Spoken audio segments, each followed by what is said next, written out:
Hello everyone, and welcome to another episode of Perspective Philosophy, where we try to better our perceptions of the world through philosophical discussion.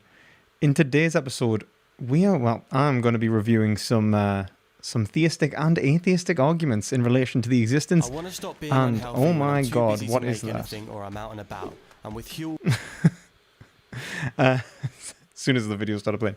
Okay, in relation to God. And yeah, we're going to essentially review what I think are some of the best and worst arguments in relation to the existence of God. Some that have been sent into me, some that I have seen myself or have wanted to watch for a while. So yeah, and for all of you who do not know, I am a PhD student studying philosophy at university. I primarily focus on ethics and arguing for veganism, but I do know some theism and I do know some theology. And I was raised a Catholic, and I'm very happy that I was raised a Catholic. It was pretty good for us, I think, and ultimately my, I don't want to say conversion to agnosticism, because I don't think you really convert to agnosticism, has been something that was difficult, but also, I think, led me to a more enlightened view of religion. So yeah. We're going to get into some arguments, and we're gonna review them. And I thought this would be a nice little transition anyway from the typical atheist versus theist kind of narrative that you just see on YouTube. So yeah. So the first one is Nigel Farage. No, it's that's an ad for the teleological argument. I think the first one I was going to review was. Yeah, the teleological argument, because I think the teleological argument, for those of you who do not know what the teleological argument is, the teleological argument is an argument that tries to prove the existence of God in relation to the astronomical odds of the universe being by chance. Now, this is something that's actually agreed upon, like whether you take, and actually proven through physics, that the chances of the universe existing the way it does, and existing in such a way to produce life and produce us, is about 1 times 10 to the 120. And I think that's the cosmological constant. That's the chances of the cosmological constant actually being at the right point. Now, that doesn't prove the existence of God. And I'm going to say that before we get into it, but it is probably one of the strongest arguments I think theists give in relation to... Okay. It's one of the strongest arguments... Yeah. It's one of the strongest arguments I see theists make. So yeah, let's get into it.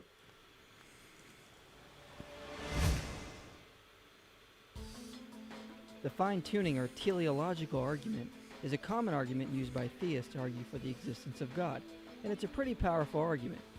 The argument focuses on that the conditions that allow for life in the universe can only occur when certain fundamental physical constants are within a very narrow range. If one of many fundamental constants are off slightly, the universe would be unfit for the development of matter, astronomical structures, elemental diversity, or life for that matter. So since these things are so finely tuned, it appears that intelligent designer may have been involved in making sure these things happen so life could occur. Take, for example, the critical density of the universe. In the book The Language of God, Francis Collins explains how finely tuned this is. If the critical density was off by just 1 part in 10 to the 15th power, the universe would either collapse or expand too rapid for stars to form. This degree of precision is like taking $10 trillion in pennies, painting just one red, blindfolding someone, and asking him to pick out the red penny. The odds he will pick out the red penny are 1 in 10 to the 15th power. And this is just one of many characteristics of the universe that reveals extreme fine-tuning. The greatest and most finely tuned discovery to this day is the cosmological constant. While the critical density of the universe is finely tuned to 10 to the 15th power, the cosmological constant is finely tuned to 1 part in 10 to the 120th power. Meaning if the cosmological constant was off by just 1 part in a trillion, the universe would expand too quickly or not fast enough to form stars and allow life to exist. This and other examples is extremely good evidence that a creator had to have his hand in designing the universe, because when you take all the finely tuned constants and put them together, the odds of them all happening by accident is far beyond exceptionally rare. Now, you see, it's important to recognize that this isn't actually an argument for a creator. This doesn't prove intelligent design. It basically says that the chances of it not being intelligently designed are 1 to the 1 times 10 to the 120, which is like, you know, a massive amount, but it's not an argument for, it's not a positive argument for the existence of a creator. And that's probably why I think it's one of the most powerful arguments out there. And I think that's why a lot of atheists think that's one of the most powerful arguments out there, because it doesn't give any attributes of God. And I think that's a very important aspect of this, because as an atheist, I don't believe that we can, an agnostic, I don't believe that we can make knowledge claims about God. I don't believe that I don't believe that we can make truth-apt statements about God. In other words, if I say, you know, God, you know, God is omnibenevolent,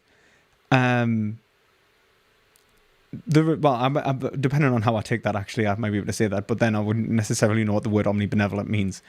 So if I was to say God is, God is good, or God is all loving, or God is all powerful, and so on. Either I have to admit that I don't understand what all powerful is, and that perfection itself goes beyond human capacity because it's an infinite, or I have to accept that I have no knowledge of God. Now, I think this is, and famously, this is one of the reasons why the via negativa argument was developed, that you couldn't make a knowledge claim about God, and so you could only say what God wasn't. It's like, I know that God is not me. I know that God is not a table. I know that God, is not whatever I think it is, because I know whatever I can know is precisely what God couldn't be, because he is far greater in capacity than whatever I can know. It's an infinite and it goes beyond my capacities. And since it's an infinite, I only know a small fragment of it. I suppose and people could argue, I know I haven't finished the video. I suppose that people could argue that there isn't, you could have partial knowledge of an infinite, and people do this. And there's a specific argument in relation to the knowledge of God that says that we can know our relationship with God. And I would say that's probably the strongest argument for knowledge claims about God. You can't know God himself, or God itself, but rather you can know your relationship with divinity. However, despite this is not proof of God. There are alternative explanations as to why so many things are so finely tuned in the universe, and we theists need to accept that.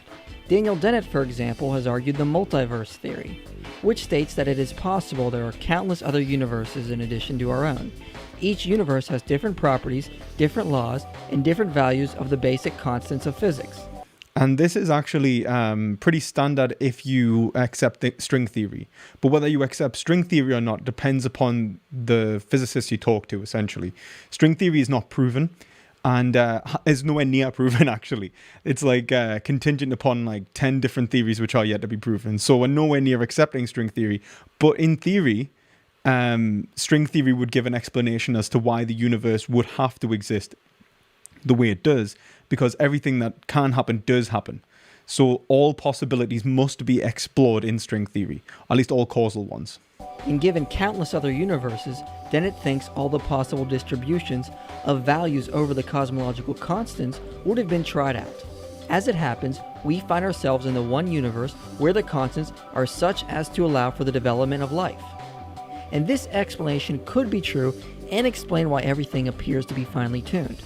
However, there is no guarantee that the process, which produces endless amounts of universes, would randomly set all the parameters in a way that every possibility is realized. It could be that there are constraints on the characteristics of these many universes, and the production process itself would have to be finely tuned in some way to guarantee that we get enough variety of universes. I think that's not necessarily reflecting the argument in relation to string theory, which is essentially that everything that can happen does happen. And so there is an infinite number of possibilities that must occur in an infinite number of universes. But yeah, And also, yeah, then and someone in chat says this, and I know that this is going to be brought up as well. Occam's razor would say that like we should take the argument with the fewest premises. So in other words, we should assume the existence of a god rather than the existence of a multiverse theory to explain the creation of fine tuning, because it requires the fewest premises. Now, I see this as more of the God of the gaps kind of argument, where it's assuming intelligent design when it necessarily it doesn't necessarily lead there. It may very well be that the multiverse theory has more premises than a god, than the existence of a god. Well, pretty much every theory has more premises than the existence of a god. If I'd said, like, the sky is blue because God, it doesn't make the best argument. I would say that the best argument is the one that is most rational and corresponds with the other knowledge claims to the greatest degree as well. I would also say that the existence of a god in this case doesn't necessarily prove the existence of a creator. It just very well may disprove not disprove, but may move us away from agreeing with a multiverse theory. It's not that we can even make a knowledge claim that there is a God from this position. And I think that's very important to recognize. The teleological argument will never get us to a position where we go, yes, actually God exists. It means that you may be rational believing in a God, and you arguably are as rational to believe in a God. And there's actually theologians who make this claim all the time, which basically says, look, even if we accept that there is no knowledge claims in relation to the existence of God, then we could still be rational in believing in the existence of a God, because we would be as rational to believe in the existence of a God than not the existence of a God, and then argue in relation to the law of the excluded middle. So I think that that's fine, and I'm happy to accept people making that position. I just don't think that it proves, in terms of a knowledge claim, the existence of a God, which is why I would say the agnostic position is, by and large, the best position. Also, suggesting there is an infinite number of universes just to explain our own is contrary to Occam's razor, which is the principle that says the best explanation is the one that makes the fewest assumptions. Arguing there is an endless amount of universes makes far more assumptions than arguing for an intelligent designer.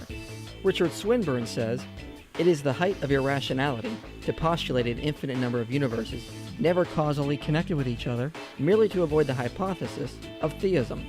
Given that simplicity makes for prior probability, and a theory is simpler the fewer entities it postulates, it is far simpler to postulate one God than an infinite number of universes, each differing from each other in accord with regular formula, uncaused by anything else."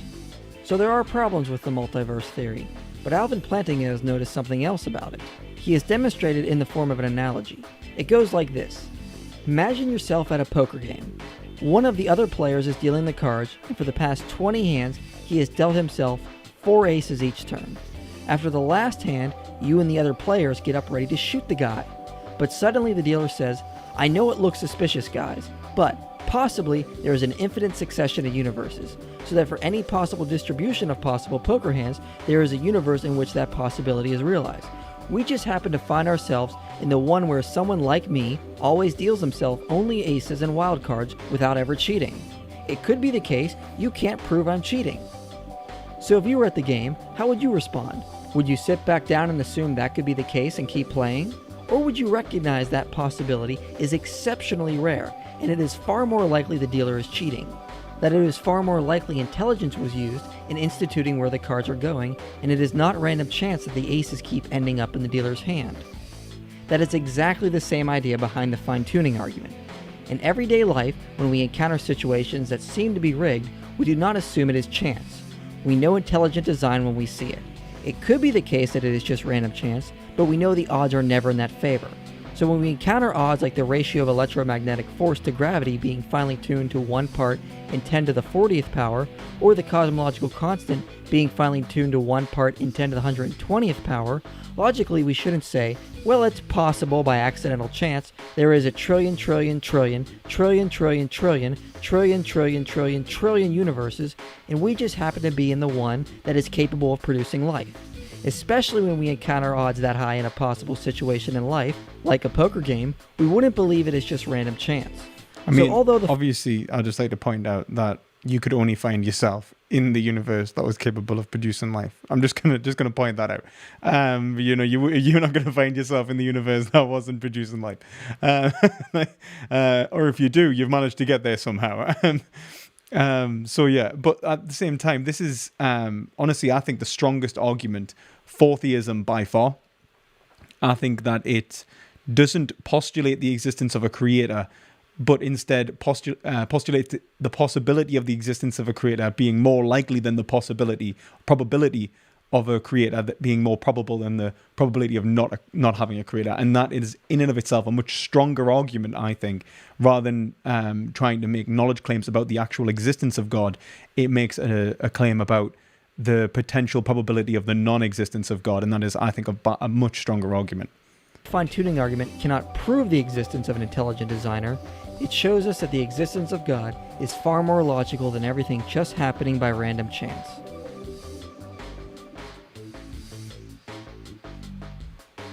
Okay, and I think that was the best argument.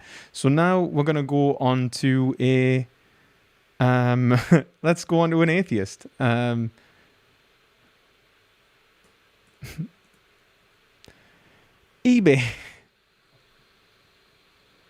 If there's anything to make me not believe in God, it's probably eBay.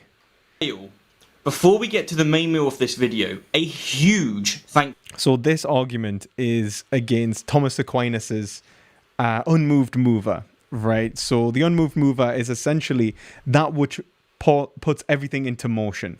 So essentially, the Unmoved Mover, or the prime mover in Aristotle, is essentially the cause of causation, right? It's essentially the first cause. And it's kind of like the argument from sufficient reason. But it's essentially arguing that motion itself, the existence of change, implies the existence of something which causes that change. And the only thing that could cause that change is something which was basically unchanging. That is in and of itself the instantiation of reality. So yeah. But bear in mind, it has been a long time since I've read Aquinas's argument's pretty solid from what I remember. It's like pretty good. I wasn't convinced by it, but I remember it being pretty good. So it's been a while since I've genuinely seen Aquinas's argument. I just realized the chat's not on here. Sorry, guys. Thank you is in order. When I woke up this morning to enjoy a cup of tea and a brand new video from one of my all-time favourite YouTubers, Cosmic Skeptic, you can only imagine how shocked I was when he not only mentioned my channel, but gave me a massive shout out. Consequently, I now once again have a community on my channel, which in honesty, to me, means I have a channel again. You were right, Alex. Losing my entire channel crushed my enthusiasm for making videos, and the whole ordeal was... Sorry, Stephen. We're just gonna skip past that. I want to quickly state to future like my anyhow Aquinas's Unmoved Mover, or Prime Mover, for quite some time now. But when I woke up this morning and saw for the first time a Prager University video titled God vs Atheism, which is more rational, I simply had to drop all other projects to jump on this nonsense immediately, while I'm still furious. This is the Unmoved Mover debunked.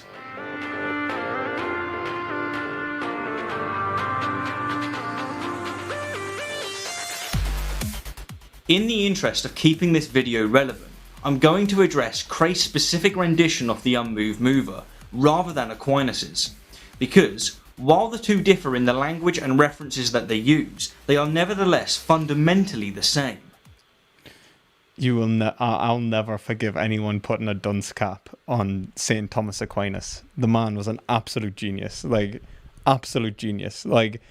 I'm sorry, Stephen. You're a smart guy. I like to consider myself a smart guy. We're not as smart as Cosmic Skeptic, but not as smart as Thomas Aquinas. Neither is Cosmic Skeptic or anyone else I've ever seen on YouTube. Yeah, Thomas Aquinas was an actual genius. Like from reading his work, he's just really, really intelligent. And so, here's Kraft presenting the argument. The argument starts with the not very startling observation that things move. But nothing moves for no reason. Something must cause that movement. And whatever caused that must be caused by something else, and so on. But this causal chain cannot go backwards forever. It must have a beginning. There must be an unmoved mover to begin all the motion in the universe. A first domino to start the whole chain moving, since mere matter never moves itself. So, straight from the outset, I want to point out two absolutely... It's also worth noting that the understanding of physics at the time in which Aquinas wrote his argument was much different, like nowhere near as good, way worse. They used to believe in a thing called prime matter to explain the fundamental form of matter, like the fundamental substance of what matter is. So yeah, that would be like kind of like a really bad understanding of how they approach physics. But at the same time, I don't think that it necessarily impacts this argument all that much. Devastating flaws. The first is that even if we accept every premise of Kraft's presentation of this argument, all this would prove is that an unmoved mover existed, and that's it. Seriously, that's all it would prove. It would not prove that this unmoved mover still exists, that it's a being, that it's conscious, or that it impregnated a virgin in order to sacrifice itself to itself so it could forgive you for your ancestors' actions. Yes, but that's not what Aquinas is trying to do anyway. And obviously what Aquinas was trying to do was in relation to the 5 ways. This is the first way. So when we talk about the prime mover or the unmoved mover, it is only the first argument Aquinas gives for the existence of God. And he takes the Judeo-Christian God and talks about the absolute later on in his argument. So yeah, Aquinas isn't trying to express that this is, the existence of, arguing for the existence of a Judeo-Christian God, other than the necessity of the first cause. Or in other words, it would not prove that Kraft's very specific interpretation of Christianity is true. The second game-ending flaw with this argument is that premise 3, the assertion that something must have existed without a cause, is an obvious case of special pleading. A special pleading fallacy occurs when a proponent creates an exception to a rule without adequate justification. I do, as much as I do like irrationality rules, I do, Stephen, I do. I truly hate all the logical fallacy stuff. But I think that's just because I'm so used to, we never mention them in philosophy, when we normally, talk about them. We don't usually say, this is special pleading, or sometimes we do, but, it's usually, we explain why, and then maybe we'll bring up, so that's special pleading. It's just, and also, I hate you for how goddamn nice the cards and stuff look, to be entirely honest. And that is precisely what premise 3 is doing. It is literally asserting that premise 2, the assertion that everything in motion is caused to be in motion by something else, applies to absolutely everything except for the cause of the universe, without adequately justifying why. In fact, by itself, the argument doesn't even attempt to substantiate this assertion, it just makes it. And this brings us perfectly to the crux of Kraft's faulty reasoning. In his... I don't know if it's necessarily special pleading, because I think the argument is to say that there must be a first cause, and that everything that is not necessary is sufficiently grounded. So it's kind of like Leibniz. It's like the idea that there is a foundational end in what is necessarily true, which is the necessary cause of motion itself. And so to say that motion needed to be caused, to say that the causer needed to be caused, I think it also misses the point of that he is self-causing. He is begotten. The idea behind Aquinas' position was that of the prime mover, very similar to the prime mover, which is the constant motion of the prime mover is one that actualizes motion itself. He is the beginning and the end, the alpha, the omega, and so is actually the instantiation of motion itself. And so when he's not only the start, He is the conclusion and the totality that exists between it in relation to like the causal foundation. He is sufficiently grounding and necessarily grounding himself. His attempt to prove that an unmoved mover does indeed exist, he offers us two additional faulty arguments. The first is the assertion that We now know that all matter, that is, the whole universe, came into existence some 13.7 billion years ago, and it's been expanding and cooling ever since. Now you might be thinking, surely this assertion is true, isn't it? I mean, I've heard many well-respected scientists saying the same, haven't I? Well, the answer is that it depends.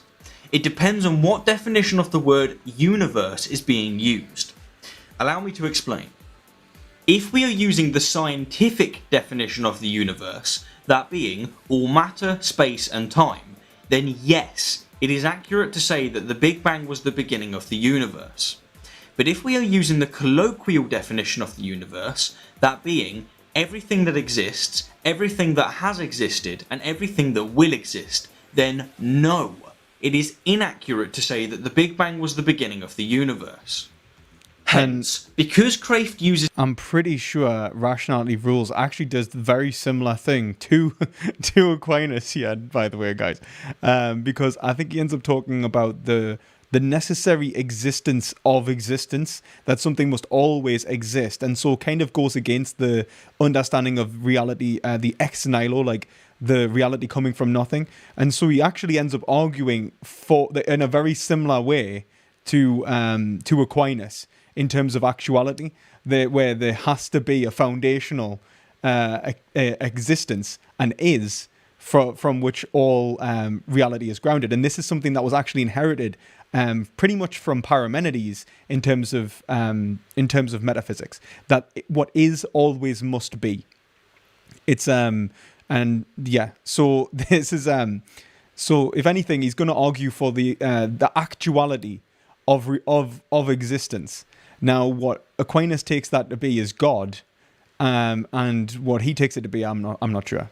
Is the scientific definition of the universe for the conclusion of this additional argument, but he uses the colloquial definition of the universe for the conclusion of his main argument. He therefore commits an equivocation fallacy, and hence his argument is invalid. And the second faulty argument that Kraft presents is the assertion that Because Einstein's general theory of relativity says that all time is relative to matter, and since all matter began 13.7 billion years ago, so did all time. So there's no time before the Big Bang. Now you might again be thinking, surely this one is correct, isn't it? But again, you'd be wrong. It's a false premise. To quote Sean Carroll, my all-time favourite theoretical physicist. So a lot of cosmologists will say there was a beginning. And the problem with this is that the prediction that there's a beginning... I want to just point out that the whole point of if you had took Aquinas' argument rather than this guy's, he wouldn't have had any of the physics baggage, right? Like Aquinas doesn't need any of that. Like he does it on pure reason. And so that would have been nice, if I'm honest, Stephen. But I do appreciate, like, you know, taking this guy's argument apart. Or the understanding... It does seem terrible. Like, breaking YouTube. There's a beginning is based on general relativity, and we know general relativity is not right. The reason we know it's not right is because, for one thing, it is not compatible with quantum mechanics. So basically, we have a prediction that the universe began based on a theory we have no right to trust. Well, I mean, that's kind of like, obviously it depends on whether we take quantum mechanics to be like it don't get me wrong, like I think Einstein, like I think he never accepted quantum mechanics, and like even after he even until his deathbed, quantum mechanics is the best explanation of what we have now. But in reality, when it comes to theoretical physics, we haven't got a very solid instantiation of a theory that's like truly solid. Like we can't make some like knowledge claims that are, you know, explanatory more and more so than like what we'll have with general relativity and basic quantum mechanics. But it's more of the fact that like we can only go so far. To quote Carroll again, The correct thing to say about the Big Bang is not that there was no time before it, but rather that our current understanding of the laws of physics give out at that moment in time. Or to put this in another way, just as Newton's law of universal gravitation functions perfectly when applied to our everyday lives, but fails when applied to celestial bodies, Einstein's general theory of relativity functions perfectly when applied to our everyday lives and celestial bodies, but it fails when applied to the Big Bang. That's pretty solid. Hence, when it comes to the question of what existed before the Big Bang, the real answer is we don't know. And to add therefore God to the end of this would be a classical argument from ignorance, which, indeed, is unfortunately exactly what many proponents of the Unmoved Mover do. I don't think that's necessarily what the proponents of the Unmoved Mover do when it's someone like Aquinas. I think that would be really unfortunate to, like, strawman someone like that. Maybe like, obviously, depending on who it is, like, they may make that like, look, well, we don't know what caused the universe. Maybe it was God, but that's God of the gaps. I don't think that's necessarily the Unmoved Mover. Anyhow, to recap, Craif's rendition of Aquinas' Unmoved Mover is flawed because even if every premise of the argument is accepted, it would not prove that Craif's specific God exists, and premise 3 commits a special pleading fallacy. And the 2 additional arguments that Craif offers are flawed because the first commits an equivocation fallacy when used as a premise in Craif's main argument, and the second is simply false. It's a false premise. As always, thank you kindly for the view, and I'll leave you with yet another quote from the amazing Sean Carroll. We use the phrase the Big Bang to refer to that earliest moment of the history of the universe where we don't understand what is going on. It's a placeholder for our lack of understanding.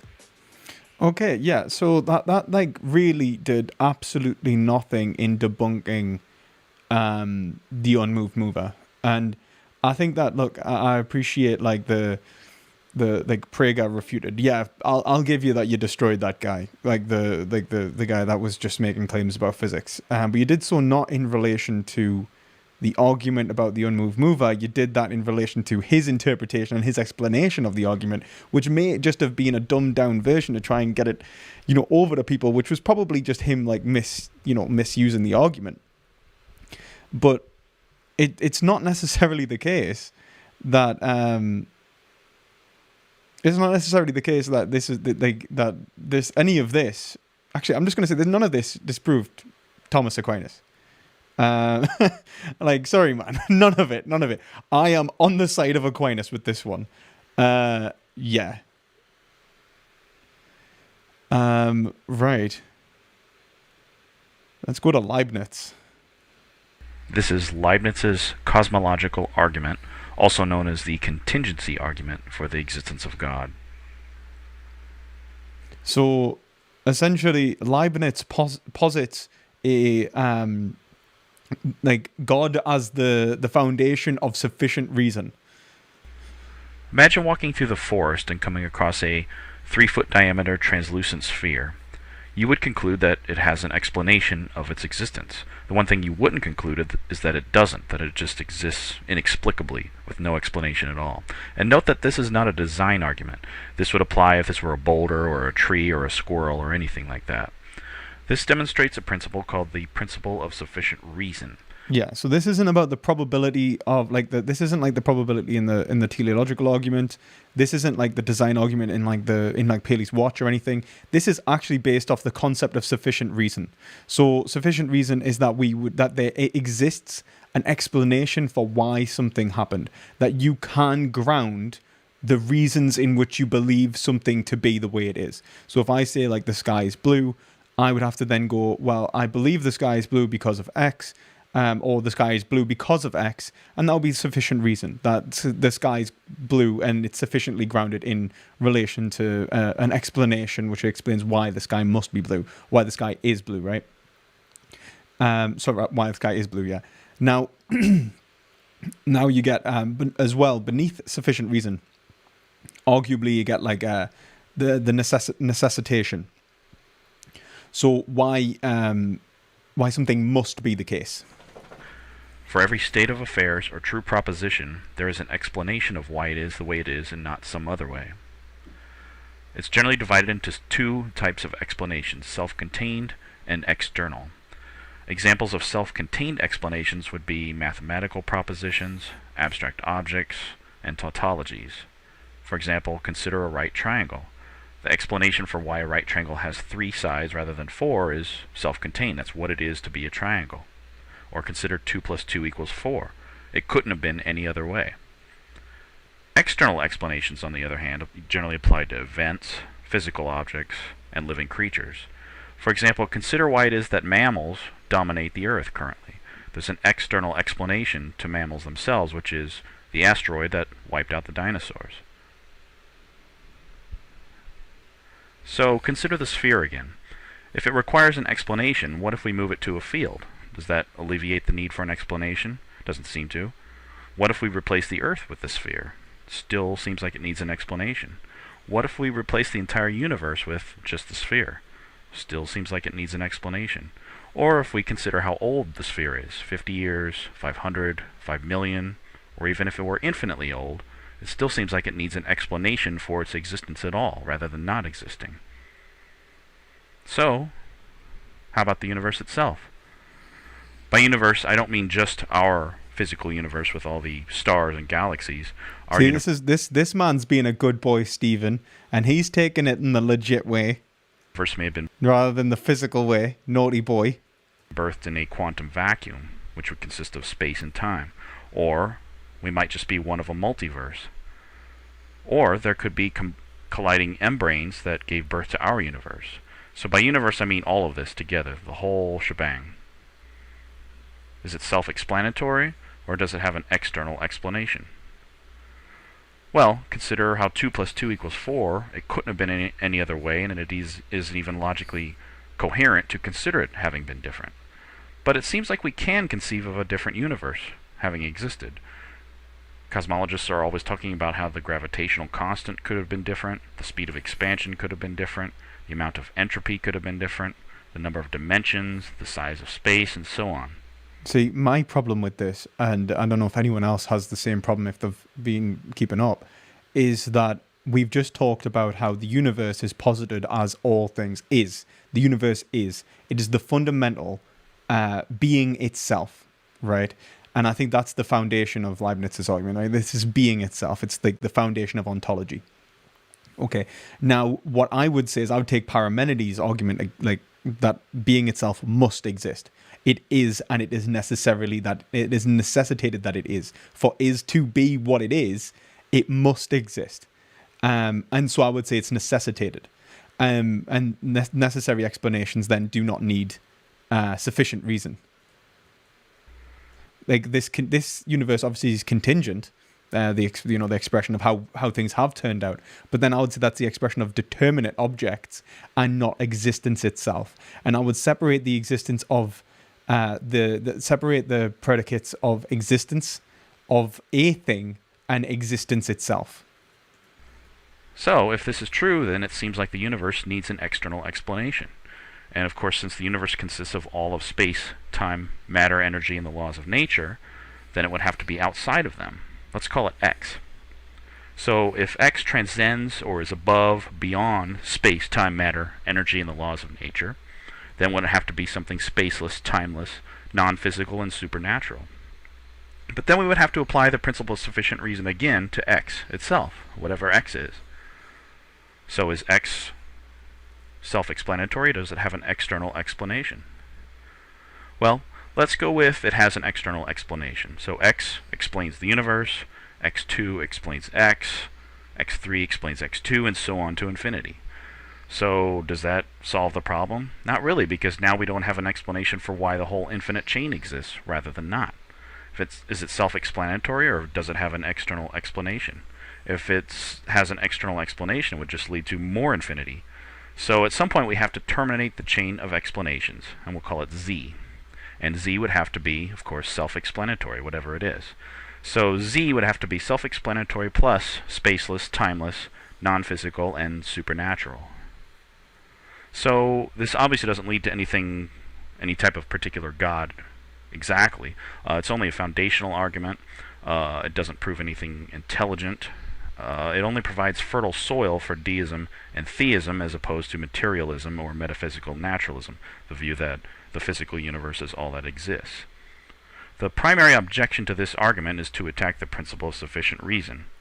There may be a third option, facts that have no explanation, even in principle, brute facts. In other words, the universe just exists inexplicably and that's it. Defenders of the principle of sufficient reason would say that we presuppose it in science. There are no widespread violations of it. It's presupposed in philosophical argumentation. If you give a conclusion, people are going to expect you to give the premises that explain how you got to your conclusion. And then why use it and then dump it when it comes to the universe itself? Is this not ad hoc or special pleading? Opponents of the principle of sufficient reason would say that it's not obviously true. It's not a law of nature. Our common sense is often wrong, especially when it comes to things like the universe itself. And if a self-explanatory thing explains the universe, then the universe itself is self-explanatory as well. So this entire argument pivots on the principle of sufficient reason, whether it's true or not, and what its scope is. Thank you for watching. Yeah, so I think that is not the best.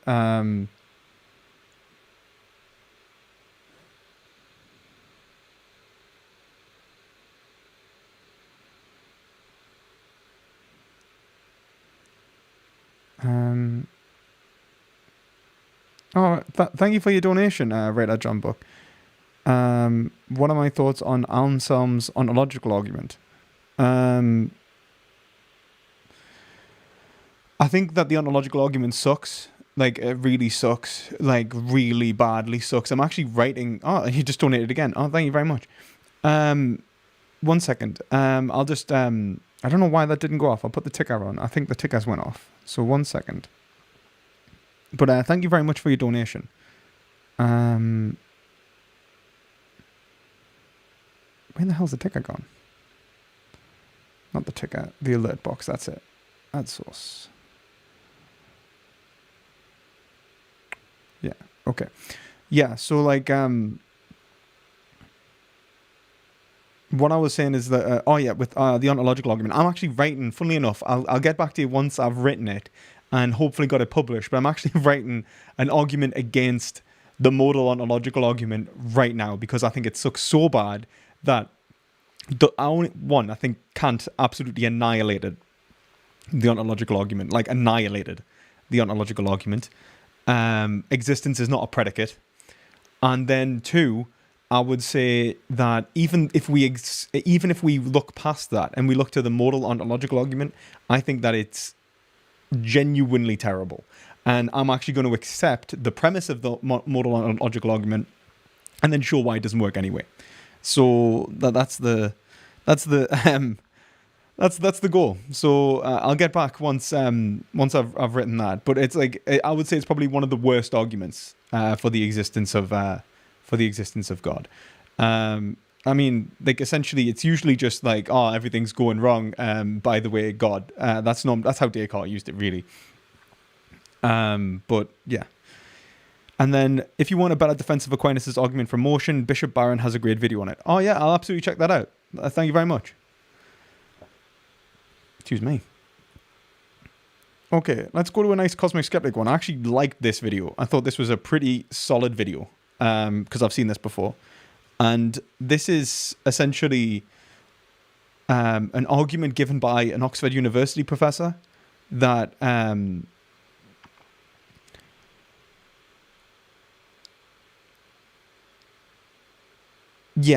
say this is him replying. No, sorry, this is an Oxford University professor, and who argues that basically all of the theological defenses for the existence of a good God can be flipped on the head, and the existence of an evil God could be posited in that place. God exists, he is perfectly good. This is the position of traditional monotheisms, such as Christianity. Not only does a supernatural creator exist, but he is maximally good and cares about you and me on a personal, moral level. But there's a famous problem with this view called the problem of evil. If an all-powerful God exists who is capable of eliminating all the evil in the world, then why doesn't he? Why does evil exist? Why do people get cancer and murder each other and put pineapple on pizza? The atheist philosopher J.L. Mackie famously concluded that since if a good God existed, he would want to remove all evil and would have the power to do so, the existence of evil in the world therefore shows that a good God doesn't exist. Okay, you probably already know this, but Unless the existence of evil was the privation of good, which is Augustine's argument, in which case you would have to... and then that's how they obviously use the fall of man to show that it is the absence of God that is then the creation of evil, which means that natural evils themselves are not evil. And it also shows, and it also aligns very much with Christian theology, Theodicy anyway, in relation to evil and good being knowledge states. The apple from which Adam and Eve bit in Christian theology is the apple from the tree of the knowledge of good and evil. It isn't that good and evil are natural occurrences. Good and evil posit ethics. And I think that this is a very different way of approaching morality than, let's say, a descriptive way of approaching morality, which posits the existence of something like natural evils. But here's something for your attention. Religious believers have many, many ways in which they respond to the problem of evil and defend the idea that a good God exists despite the existence of evil. Call this the good God hypothesis. Religious defenses of the existence of a good God in response to the problem of evil are sometimes called theodicies and include arguments like evil is necessary to obtain higher order goods, or evil exists due to human free will, things like this. But today, I want to show you why most theodicies that the religious put forward to defend the good God hypothesis can actually be reversed and used with equal plausibility to prove that if God exists, he is in fact maximally evil. And we can call this the evil God hypothesis. Now, I thought this was actually a really solid argument. And I was actually trying to think through the theodicies, like, can I argue against this? And I was like, I don't know if I can. This is actually pretty solid. Hold on, though. This is ridiculous. Obviously, God can't be maximally evil. That's a ludicrous suggestion. Clearly, the world... This would have to be, for God to be all good, this would have to be the best of all possible worlds. That's usually the posit. And so for God was to be all evil, this would have to be the worst of all possible worlds. It would have to be the inverse. So you'd have to say that this is the worst world that ever could be. And in relation to the good God, we'd have to say this is the best the world ever could be. And the problem is we can't actually disprove either. The world could be worse than it is, and a maximally evil God would make it worse. And clearly there's so much good in the world as well. Beauty and love and laughter. Things that a maximally evil God wouldn't allow to exist. It should be obvious that these everyday observations are incompatible with a totally evil, omnipotent being. Just look around, see all the good in the world, and you'll see how ridiculous it is to suggest that God is maximally evil. But that's kind of the point. Most religious believers immediately reject the evil God hypothesis based on these kinds of simple observations. But if the religious can say, look at how much good there is in the world, this disproves the evil God hypothesis.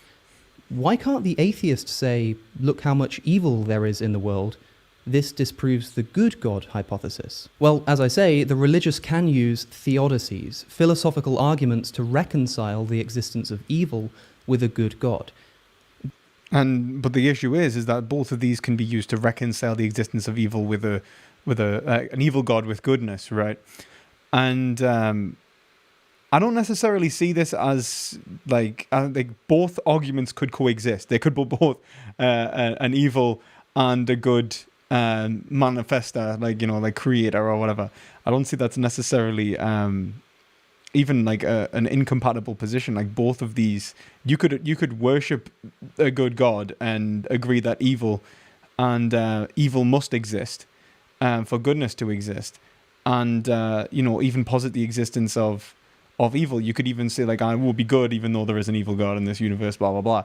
And also, if you take the position that free will is necessitated in relation to the possibility of evil, and especially the possibility of even greater evils than necessarily quote unquote natural evils, if we agree that they exist, then you could choose to avoid those natural evils anyway. And it's like,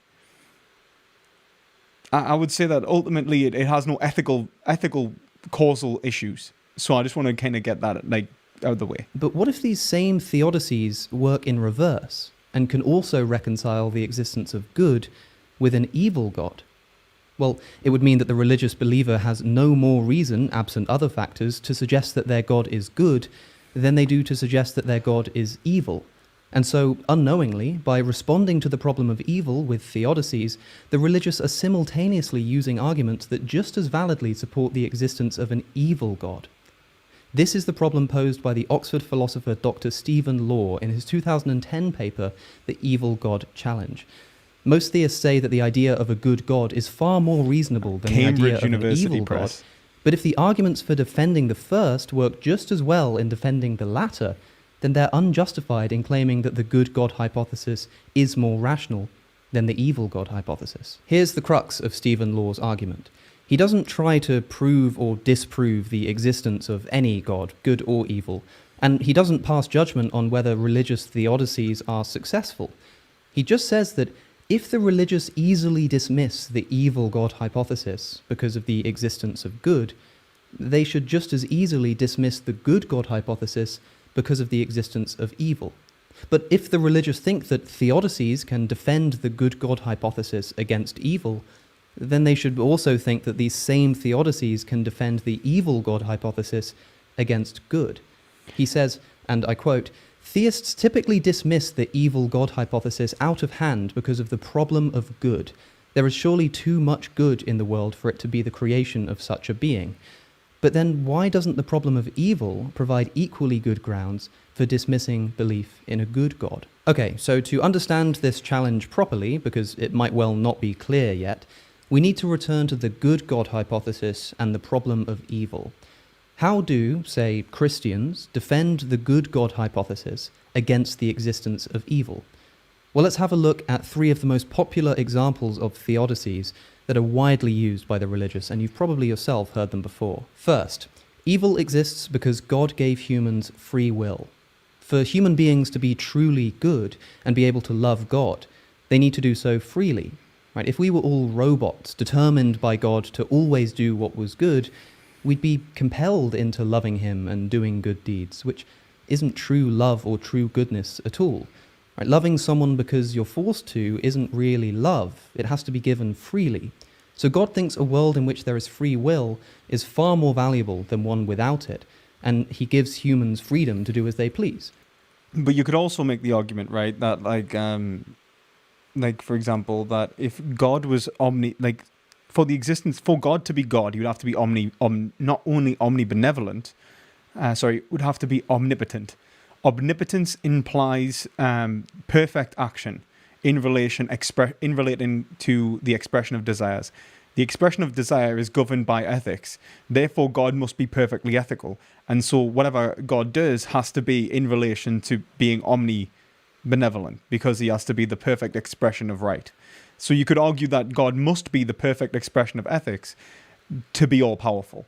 I'm wondering how you'd posit an evil God in that. Because you'd say, like, look, God is... God would...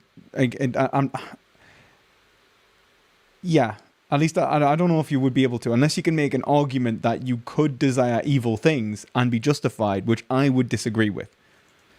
Unfortunately, to be truly free, we need to have the freedom to choose evil. And many humans do, and that's why evil exists. It's the price we have to pay to be able to be genuinely, freely good as well. We can call this the free will theodicy. Here's a second one. Evil exists because it is necessary for higher order goods to obtain. For example, take the good of bravery. Bravery can only exist in the face of danger. Right? If there's no such thing as fear and danger, there can be no such thing as bravery. Similarly, without the existence of uncertainty and trepidation, there can be no such thing as hope. Yeah, someone said in the chat, evil is a paradox. Yeah, well, like, evil leads to what the paradox of what Hegel calls the irony of the subjective, right? Which arguably, I think, shows that if God was to try and express desire to the greatest all possible degree in relation to his own desire, it also must include our desires because they are categorically the same. If God exists and tries to express categoricals, then he must be good in trying to, because what is good is the greatest overall expression of desire. If the greatest overall expression of desire is categorically in relation to what is good, which by definition I'd say it has to be, and what is right, then God, to be all powerful, has to be ethical, has to be omnibenevolent. So yeah, I don't know. I'm not convinced by the argument. I just want to say, like, I think that there's a better argument in relation to why God must be good. I just think it's a really interesting position. So God allows these lower order evils because they're needed to produce desirable higher order goods like bravery and hope, which only exist as responses to evil. We can call this the higher order goods theodicy. Finally, here's a third theodicy. Evil exists because without it, we couldn't have a conception of good.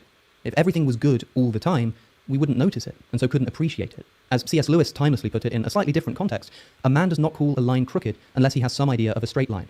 Unless we know what evil is, we can't know what good is, since we have no reference to compare it to, and so we can never even recognize its presence. We can never truly appreciate it. So call this one the appreciation theodicy. Okay, so there we have arguably the three most popular ways in which the religious defend the existence of a good God against the problem of evil. And most religious people watching this will probably subscribe to at least one of them. But what has this got to do with the evil God challenge? Well, Stephen Law asks us to consider the existence of a maximally evil God. This would, of course, disprove Christianity and religions like it, because the Christian God is a good God. So, Dr. Law asks, how might the Christian respond to the suggestion that God is actually maximally evil? Well, the answer would be what we could call the problem of good.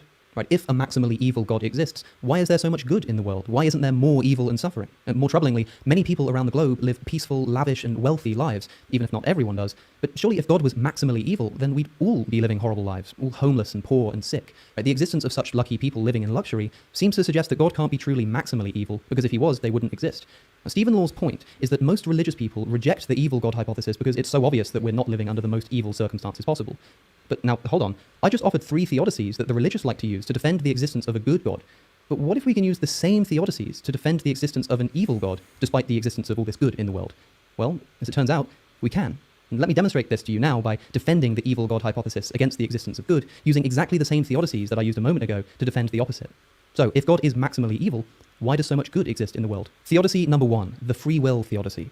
Good exists because God gave humans free will. For human beings to be truly evil and to be able to harm each other maliciously, they need to do so freely. If we were all robots determined by God to always do what was bad, we'd be compelled into doing bad deeds, which doesn't truly make us bad at all, since we wouldn't be responsible for the actions.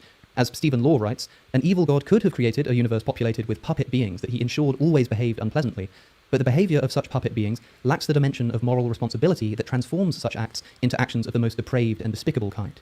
To maximize evil, an evil God would want us to perform cruel and selfish acts of our own volition. So that's why a maximally evil God would give people the freedom to be good, because it's the price he has to pay to be able to create people who are also capable of being genuinely, freely evil. Theodicy number 2, the higher order evils theodicy. Good exists because it is necessary for higher order evils to obtain. For example, take the evil of betrayal. Betrayal can only exist in the face of trust and friendship. If there's no such thing as trust and friendship, there can be no betrayal. Similarly, without the existence of love, there can be no such thing as heartbreak. Without the good of having something pleasant, there can be no such evil as loss or grief. So God allows these lower order goods, like trust and pleasantness, because they're needed to... Is the video frozen? Is the video frozen, guys?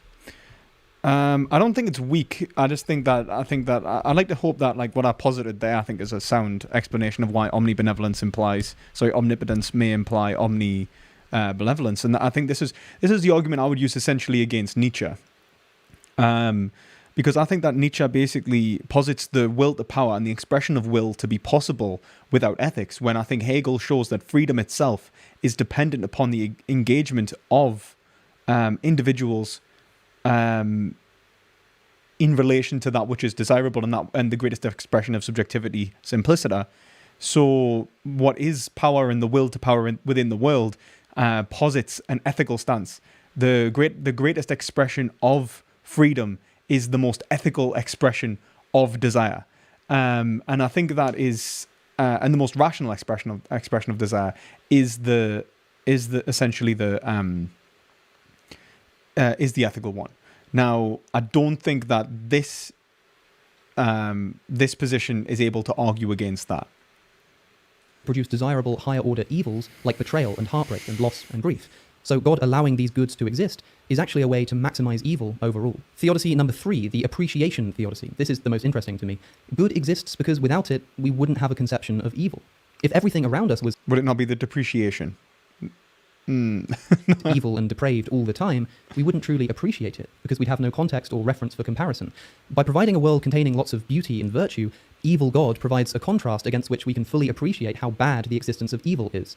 As Stephen Law puts it, if everything were uniformly maximally ugly, we wouldn't be tormented by the ugliness half as much as if it was peppered with some beauty. Not only this, but consider the fact I mentioned earlier that some people have wonderful, luxurious lives, and this seems to suggest that God isn't maximally evil. But by allowing some people to live in luxury, it makes it all the more painful and depressing to live in poverty and sadness. The fact that a homeless man is living on the street and freezing to death in the winter is surely evil. But if that man is freezing to death right outside a mansion in which other people are living comfortably and warmly in luxury, doesn't this make it more evil that the homeless man is freezing to death? Isn't it more bad to think that someone is suffering when there are others who are not and who have the capacity to help him but refuse? By allowing some people to live luxurious lives, evil God makes the suffering of others all the more acute and impossible to bear. And the randomness of either being born into wealth and health or poverty and sickness makes being born into the latter all the more evil, since it's so arbitrary. So to maximize the suffering of those people, an evil God would allow some people to live luxuriously to provide a painful point of comparison. So what does this all show? Well, it shows that if you're a religious believer who thinks that these kinds of theodicies work to rationalize the existence of a good God, you should be aware that they work equally well to rationalize the existence of an evil God, as I've just shown. And if you're convinced that the good God hypothesis is far more rational than the evil God hypothesis, you'd better find a special reason to justify this position. Unless you're willing to grant that both hypotheses are equally plausible, you shouldn't so easily dismiss an evil God because of the problem of good, if you're not also willing to dismiss a good God because of the problem of evil. Now, to be clear, I'm not trying to argue that an evil God actually exists, or even that these theodicies are bad theodicies. I'm just trying to say that if you think these theodicies succeed in defending a good God against evil, you should think they work equally well to defend an evil God against good. And I'm pretty sure that this is all Stephen Law is saying too. I mean, I don't know that, I'm not Stephen Law, but Stephen Law is Stephen Law, so why don't we ask him? The theist typically has a kind of belief system put together with various arguments for defensive moves and so on, and it's striking how, to what extent you can build a very similar kind of belief system around another core belief that there's an evil God, which the theist will typically reject as absolutely absurd. And really the point is this, that they're right. It is. It is completely absurd. Right. Notwithstanding all of the clever, convoluted manoeuvres that I might engage in order to defend this belief system, their first impression is completely correct. It's ludicrous. You need only look out the window to see that this is not the creation of a supremely powerful and malevolent deity. And if that is true of an evil God, then it can be true of a good God too. And for this argument to work, you don't actually need to offer any analysis of whether the religious theodicies, the defenses against the problem of evil, are good or bad. You don't comment on whether they're good or bad. You just say, if you believe these and if you think that they're sound, if you think that they work, you should be aware that they also work just as well to defend the hypothesis that God is maximally evil. And if you find that ridiculous, maybe you should question the theodicy in the first place. Yeah, exactly right. Yeah. My thanks, of course, to Stephen Law for letting me pick his brain a little bit. Now, just before I go, I've got a fun announcement. I'm going to be speaking at Vegan Campout 2021. And that's really nice. I hope you enjoy Vegan Campout, Alex. Glad to have you on Team Vegan. Okay, so who's the next one? Pascal's wager. Let's do it. Pascal. Hi, this is Dr. Gregory Sadler. Hi. I'm a professor of philosophy and the president and Pretty sure this guy does lectures on Hegel. founder of an educational consulting company called Reason.io, where we put philosophy into practice. I've studied and taught philosophy for over 20 years, and I find that many people run into difficulties reading. Someone in chat just says, how would the evil God hypothesis deal with the privation conception in theodicy? Because you could say it was the privation, like there is no such thing as good, there is only the privation of evil. So you could just flip it on its head. Like there is no such thing as good, there is only the lack of bad. Which I basically, if I'm honest, that's kind of what anti-natalists do a lot of the time. Especially like Superhuman Dance does that. He's like, he really does that. He's like, like there is no, like, and he takes a naturalist stance. Like there is no such thing as pleasure in and of itself. There is no such thing as good experience. There is only like the lack of good. And like, so this is a position that someone could argue for. Classic philosophical texts. Sometimes it's the way things are said or how the text is structured. But the concepts themselves are not always that complicated, and that's where I come in. To help students and lifelong learners, I've been producing longer lecture videos and posting them to YouTube. Many of you I didn't resize the video. He's actually just got like black here, and I don't know why. viewers say they find them useful. What you're currently watching is part of a new series of shorter videos, each of them focused on one core concept from an important philosophical text. I hope you find it useful as well. So for anyone who doesn't understand Pascal's wager really is an argument of whether we should or should not act as if there is a God. It's not necessarily telling you that there is or is not a God. It's basically showing that if we apply reason, we will notice that the risk-reward ratio for belief versus non-belief implies that we should believe or engage in actions of belief rather than in disbelief. Basically, that eternal damnation and suffering outweighs the finite pleasures we may experience in the corporeal world, and on the inverse, the infinite pleasures that obviously exist in if God is real outweigh the negatives that we would experience in the corporeal world.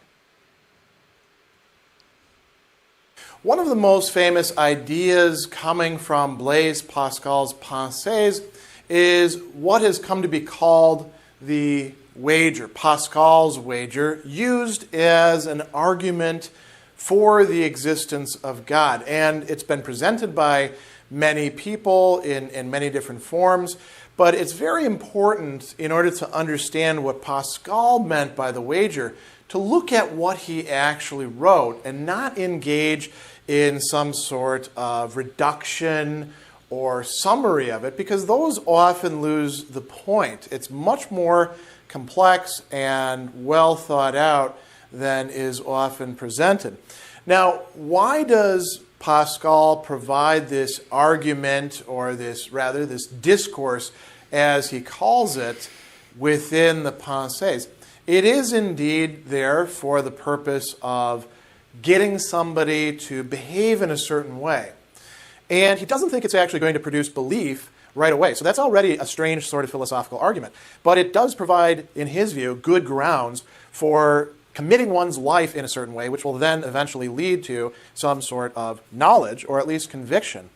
And he says, if there is a God, he is infinitely incomprehensible, since having neither parts nor limits, he has no affinity to us. Who will blame Christians for not being able to give a reason for their belief? And so this is the background to this context. And then he says, it's in lacking proofs that they're not lacking in sense. And he says, let's examine this point about arguments for the existence of God. So the backdrop of this entire discourse is that philosophical or theological proofs, that are supposed to be completely convincing, aren't really so. All you need to do is look through the history of the philosophy of religion to find arguments for, arguments against, arguments criticizing both of those, and that people have found these, sometimes convincing and sometimes unconvincing. Sometimes the same person has found the same argument convincing at one point and unconvincing at another. So Pascal says, listen, Reason by itself cannot actually tell us the answer to this question. Does God exist or doesn't God exist? And I think that I think it's more of like, reason needs to be grounded with desire for motivation. And yet we know that either God does exist or God does not exist. And he's got this beautiful metaphor here. He says, there's an infinite chaos which separates us from a genuine knowledge of this answer. And he says a game is being played at the extremity of this infinite distance where heads or tails will turn up. A game is being played. Pascal is looking at this as a gambler, something that he actually knew quite a lot about, both from experience and in a sort of theoretical or intellectual way. If you don't know this, Pascal is in fact one of the people who helps to invent the theory of probability. And why does he do that? Because he's interested in gambling. So he conceives of this as a game in which either God exists or not, and we're going to find out in the end, but we don't know right now. So just like having cards in front of you, if somebody's playing 3-card Monte with you, or you're about to throw dice, playing craps, what is the number going to be? Or you're flipping cards, or whatever else it is that you're doing, even down to the level of just having a ball in one hand and not in the other hand, assuming you didn't play sleight of hand with somebody and hide it up your sleeve. You don't know when you bet. So Pascal looks at this as a wager. Now he considers one thing at the start. Maybe we shouldn't bet anything. maybe the prudent, rational thing to do is not to wager. He says, according to reason, you can do neither the one thing nor the other. According to reason, you can defend neither of the propositions, God exists or God does not exist. So don't reprove for error those who've made a choice. Not that, he says, you don't know anything about it. And somebody could say, I don't blame them for the choice they made. I blame them for making a choice in the first place. Unless you know with 100% certainty, you shouldn't commit yourself one way or another. Don't be a theist, believing that God exists. Don't be an atheist, claiming that God doesn't exist. Be an agnostic. And Hey, represent. No, but it's also obviously I take agnosticism not necessarily to be, that middle ground that exists between theism and atheism, but rather knowledge claims about the existence of God. It's not whether I'm not claiming that that an individual is right or wrong in believing in God. I'm claiming that the individual is right or wrong for making trying to make a falsifiable statement in relation to the existence of God, a truth-apt statement in relation to the existence of God. Pascal says, okay, you can choose that point of view, but you really do have to make a choice. We're embarked, as he says. We're on the journey. And you could say, well, I don't have to make a choice. I can keep my mind blank or suspend assent or anything like that. And Pascal would point out, well, you have to choose the way that you're going to live. You have to choose how you commit yourself. So he says, you have to wager, it's not optional. You're embarked. Which will you choose then? And this is where the argument actually begins. Which of these will you choose? Let's look at it, knowing that we couldn't use reason before to decide God's existence or not. Let's look at it rationally. And I would respond saying that I would always do that which is in relation to that which is good and rational. And if God is, and if God exists, then the rational good thing would be expressive of the right outcome anyway. So I would have always done that which God would have mandated in the first place. So it's kind of like you don't have to worry about Pascal's wager if you're doing the right thing in the first place. It's kind of what I'm arguing here. Like, it's kind of like if you are following the prescriptions of ethics, then you are already in accordance with divine command. And this is kind of like the only way that you can get around the Eufro dilemma anyway, because you'd have to argue that what is good and what God says is good only because is not good, not necessarily because God says it, but because what God is good, and what he says must be good. And so if what is rationally good is understandable via reason, which I would argue it is, and you can check out my video on that, is why morality exists even if there is no God, then I would say that I'm already acting in accordance with divine will. And I'm actually a humanist in terms of like an agnostic humanist. So I would even say that what divinity is the movement towards that which is right, the movement towards abstract right in the greatest possible degree.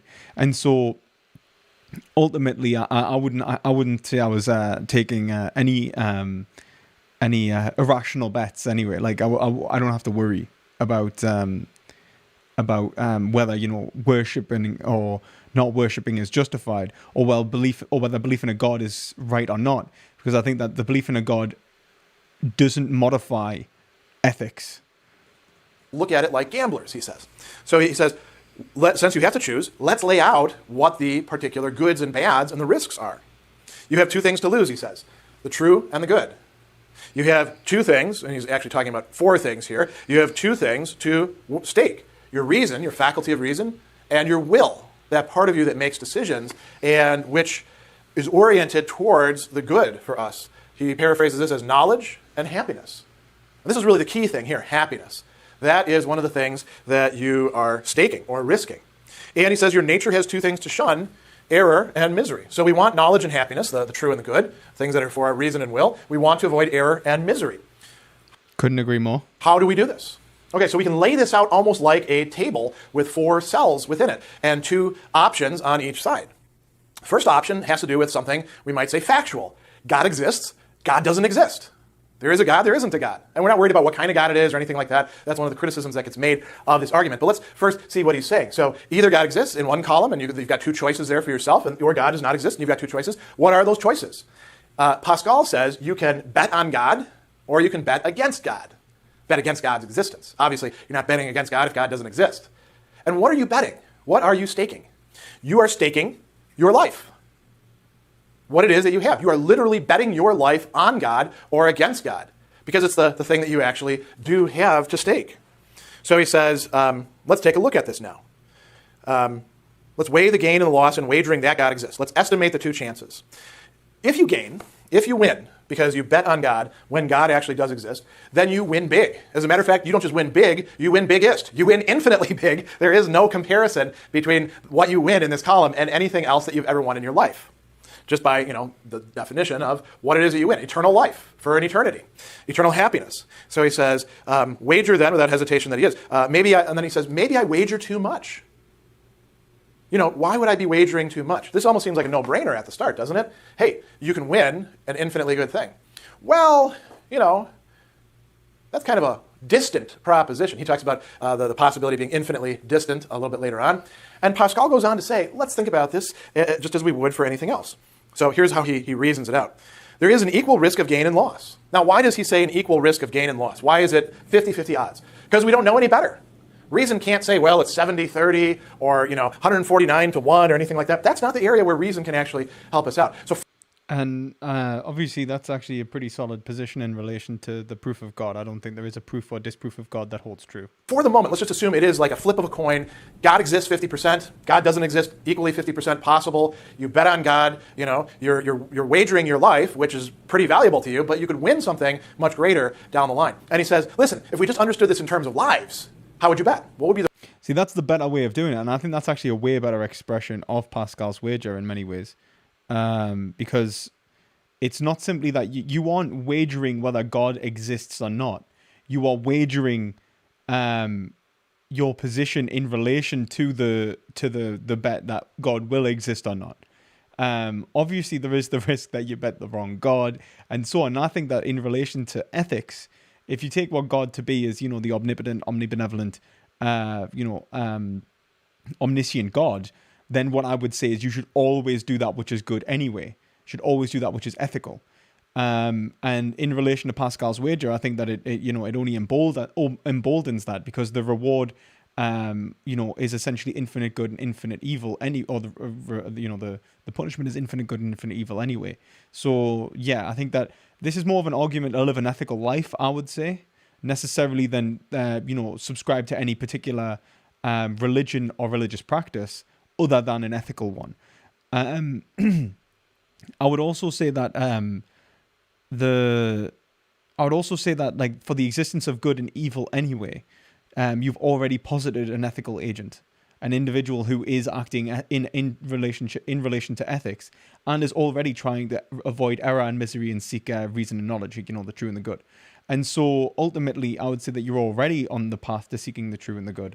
And so you've already usually posited the existence of, if you were to make God synonymous with good. And I think this is normally how I approach my life anyway. If I was to assume the existence of God, I would assume the existence of God in relation to God is good. Maybe that's a very Christian position to take, but I think that it is the best expression for what God and divinity is supposed to represent. The rational thing to do. If it was a 50-50 chance, if it was, 2-1, then if you're betting one life and you're going to win one life, maybe that's not a good bet to take because you're likely to come out just where you started and you could lose that life. But if you can win 3 lives and the odds are 2-1, it's actually irrational for you not to bet, Pascal says, because you have a greater chance of winning. No, you don't have a greater chance of winning. The payoff is greater, rather. So he says, you would be imprudent when you're forced to play not to chance your life to gain 3 at a game where there's equal risk of loss and gain. And the important thing is, you are already making the bet. Like, you can't not make the bet. Like, you are being coerced by existence itself. So it's like, obviously, that's kind of like his position. He's like, you are already living your life. Are you going to live it in relation to your judgments having your actions having implicit judgments within them in relation to the existence of an omnibenevolent God or not? So then he says, listen, what we're talking about here is an eternity of life and happiness. So if there were an infinity of chances, of which only one would be for you, you would still be right in wagering 1 to win 2, and you would act stupidly being obliged to play by refusing to stake 1 life against 3 at a game in which out of an infinity of chances there is 1 for you. If there were an infinity of an infinitely happy life to gain. He does use that phrase, an infinity of an infinitely happy life to gain. He says that's what the case is. That's what we're assuming here. if God does exist. So it makes sense to engage in this wager. He also says, what are you actually risking? By comparison to the infinity, whatever loss you're going to incur if God doesn't exist is finite. It's almost nothing. It's almost like you get to gamble, you get to buy a ticket for nothing that could have an infinite payoff. Now, there is a downside to this. What if God doesn't exist? Well, then we could think of how you're going to live your life, because it's not just about believing, it's about behaving. And you would have some sort of finite loss. You can't, say, break the 10 Commandments, go around sleeping with everybody else's spouses, lying, cheating, stealing, killing people. That's a finite loss. As a matter of fact, towards the end, Pascal actually considers this. He says, what harm is going to befall you in taking this side? You will be faithful, honest, humble, grateful, generous, a sincere friend, truthful. Why? Because you actually want to behave as if God exists and if God cares about your behavior. Certainly you will not have those pleasures of glory and luxury, but will you not have others? And I think another point that should be made is not necessarily that it's not necessarily about the existence of God anyway. It's about how you should behave. And you would be positing your own assumed good in relation to the good. And so this is kind of what I think Satan's supposed to be in the Bible anyway, right? So Satan is supposed to be the proposition of a good that is not God, in relation to him being capable of actualizing his own desires separate from that which is good. So even though his desires would only make sense in relation to the universal that which is God, because God includes all that which is good, and so the universal includes the good for Satan, Satan tries to posit his own notion of goodness to as an instantiation to, over God. So like what I say is right in and of itself, what I say is good in and of itself, and tries to assert himself as God.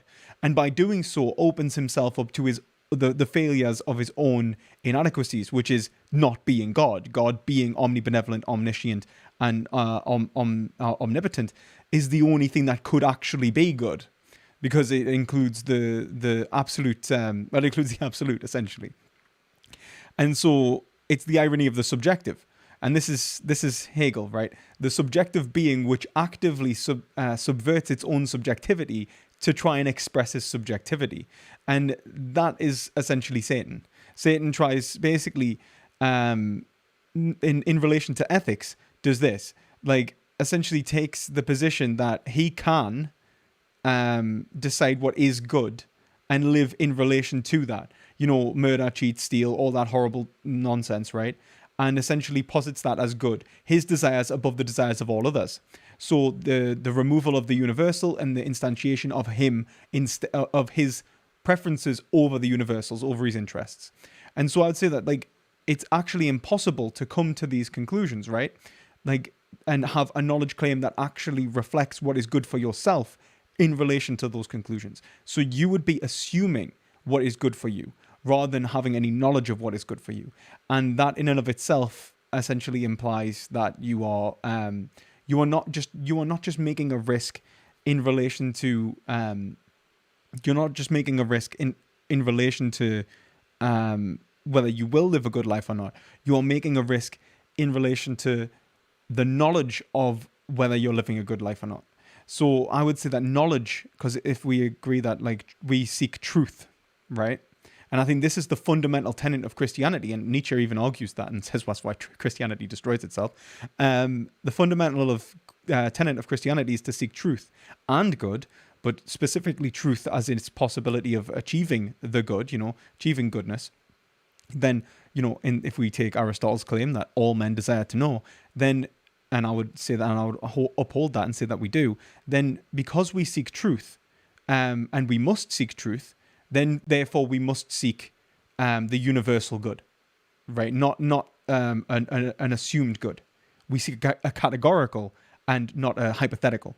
And the subjective who posits himself above the ethical seeks a hypothetical, seeks that which is assumed to be good, whilst the individual who seeks that which is universal seeks that which he knows to be good, and so is seeking the good. Well, so one is wagering the possibility of a greater good for themselves against goodness. It's from the knowledge of, one is gambling the knowledge of goodness being inherent within them against obtaining the knowledge of goodness. Now, I'd say that defies what knowledge is, but whatever. And so ultimately makes an epistemic failure. And I think that's kind of the failure that Satan's supposed to make in the Bible. I hope I explained myself right there. But yeah. He says, I tell you, you will thereby gain in this life. Now, we might say, okay, Pascal, you're overselling that part. You've got to pass up a lot of creature comforts and a lot of fun stuff if you actually want to behave like a Christian and, bet on God existing. So maybe let's call this finite loss. What if you bet on God not existing and you're right about that? God doesn't exist. Finite gain. You get to sleep in on Sunday or Saturday or whenever the Sabbath happens to be for whatever church you're talking about. You can violate certain moral norms. You don't have to follow certain dietary restrictions, perhaps. So you have a much more fun time, but it's a finite gain. It pales in comparison to... See, I would even reject the concept of it being a finite gain, because if it's rejection of the good, then I would say that your knowledge of good is impossible, so there would be no knowledge of the possibility of gaining. There would be no way of knowing whether you've actually gained positive or reduced it to a worse scenario. To the infinite good that you could be winning. And I think people do this all the time. They assume their own good and then they fall into something like drug addiction. If God did exist, then you bet on God. If you bet against God and you get it wrong, you also, unless God chooses to be merciful, wind up with infinite evil. Now, Pascal doesn't talk about this quite so much, but that could also, if you're a prudent gambler, be something that you want to take into account. And so he says that, there's just as many risks on one side as on the other, so the course is to play even, and the certainty of the stake here, the certainty of the stake of what we're risking on this on this side, our life, our happiness, our pleasure, is offset by the infinity of happiness or misery that we could endure over here. Now, he does also finish up by a few interesting reflections, or rather dialogue with a potential discourse partner. So he says, we've demonstrated this, our proposition is of infinite force when there is the finite to stake in a game where there are equal risks of gain and loss, and the infinite to gain. He says, this is demonstrable, this is a proof, and if men are capable of any truth, this is one. So his dialogue partner says to him then, all right, I admit that you're right about this. Is there any way that I could actually flip the cards over and see what the faces of the cards are? I want to hedge my bets a little bit. I want to get some insider knowledge about what the gamble is. And Pascal says, yes, Scripture and the rest. And he says, but I have my hands tied and my mouth closed. I'm forced to wager. I'm not free. I'm not released, and I am made so I cannot believe. What then would you have me to do? So Pascal here says, well, there's a bunch of different things you can do. You can look at other people who are stuck in this same situation, making an equal wager, look at their lives, think about whether it makes sense for them to do what they're doing. You can try to convince yourself, he says, not by increase of proofs of God, but by the abatement of your passions. I would say, essentially, obviously I don't like the idea of presupposing a causal relationship for humanity. I'd reject that outright and say that you are not caused and that this is actually an act of freedom.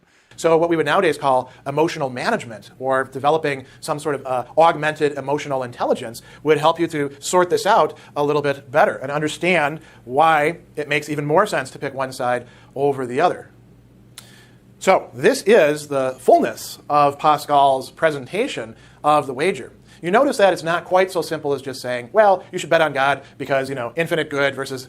Yeah, this guy did a way better job of explaining Pascal's wager than anyone I've ever seen. I just want to say that. Well done, what's he called?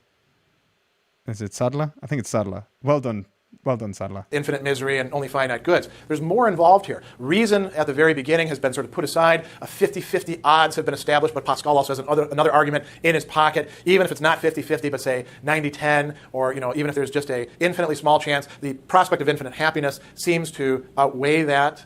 And this is nested within a larger conception of how it is that we rationally choose where to commit our lives one way or the other. So this is... It's an ethical argument. I want to point that out. It's about behavior. This is an ethical argument. It has nothing to do with the existence of God. It has to do with your behaviors in relation to the existence of God. And if we assume that God is the omni-God, the omnibenevolent, the omniscient, omnipotent God, then I would say then you just should do the right thing. And if that's discoverable through reason, then it doesn't necessarily presuppose that we must act in accordance with the possibility of the existence of God. Genuinely, Pascal's wager. So yeah, that was actually really good. Really like that. Still an agnostic, but really like that. So yeah, let's go to this one. This is got like 2 minutes in just to see if it was any good. This is essentially GM Skeptic arguing. I didn't really watch all of it. I watched like the first one, I think. 4 weird questions that might make you an atheist. So yeah. Okay, so let's just start here. A couple of notes before we begin. As usual, these questions pertain to a more Abrahamic idea of God, as in one that is supposedly omnipotent, omniscient, omnibenevolent, and the creator of all that is. And just to point out, I do appreciate the video suggestion, man. That was a really good suggestion. I want to say, though, it's not that I'm a filthy fence sitter in terms of that. I would absolutely be on the side of Pascal in the sense that if we assume God is good. But since Pascal and all Christians should do exactly what I do in relation to ethics, then it doesn't matter if you take a secular approach to ethics or a religious approach to ethics, the outcome is logically the same. So it's like you don't necessarily have to take a position in relation to, unless you can make an ethical claim that belief that the actions, that spiritual actions in relation to belief have ethical ramifications and ethical purport via reason itself, then only then could you argue that Pascal would be more justified in the conclusion than an agnostic who or an atheist who engages in ethics from a secular approach. But what I would say is that he basically presents a pretty good argument in relation to why we should live a good life. Is. For brevity, I'll occasionally refer to this kind of God as tri-omni, as in embodying all of the omni traits I just mentioned. These questions don't have much bearing on the concepts of gods to which many polytheists hold, so I'm sorry that the title isn't 100% accurate. It's just really hard to put all of those caveats into a workable title. So with all of that out of the way, let's get to it. Why did God By the way, would anyone want to see me start debating atheists just for the crack? Like, I'll debate atheists. I'll take the theistic position just to debate the online atheists. I'm pretty sure I can do it. Like, I'm pretty sure I can do it. Like, I'll debate the theists as well. Should I just start debating them? Just going to like a little bit of theology, so I just want to take them all apart. I think they're all terrible. Well, not really terrible, guys. I don't think you're all bad or anything. But like, I think that the online community is usually so biased on either side. Like, the theists are like, atheists are so dumb, and then the atheists are like, theists are fucking idiots. And in reality, they're both making terrible claims, and all they're right about is how wrong each other are.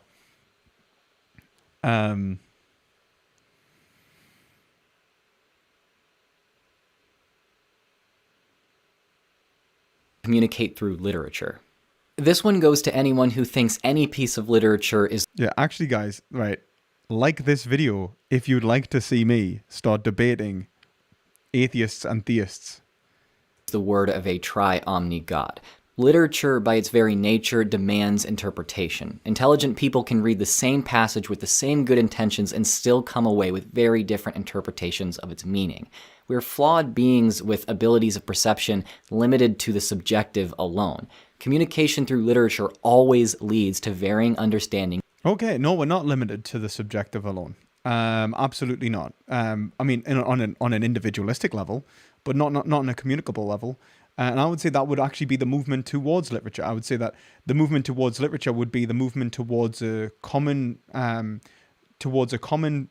metaphysical plane in which we conceptualized reality and hold it constant between agents. So it's the movement towards the intersubjective, which can imply the existence, and arguably does imply the existence if we accept inferentialism in relation to Robert Brandom, that the concept of the thing implies the existence of the thing. So P implies the possible existence of P.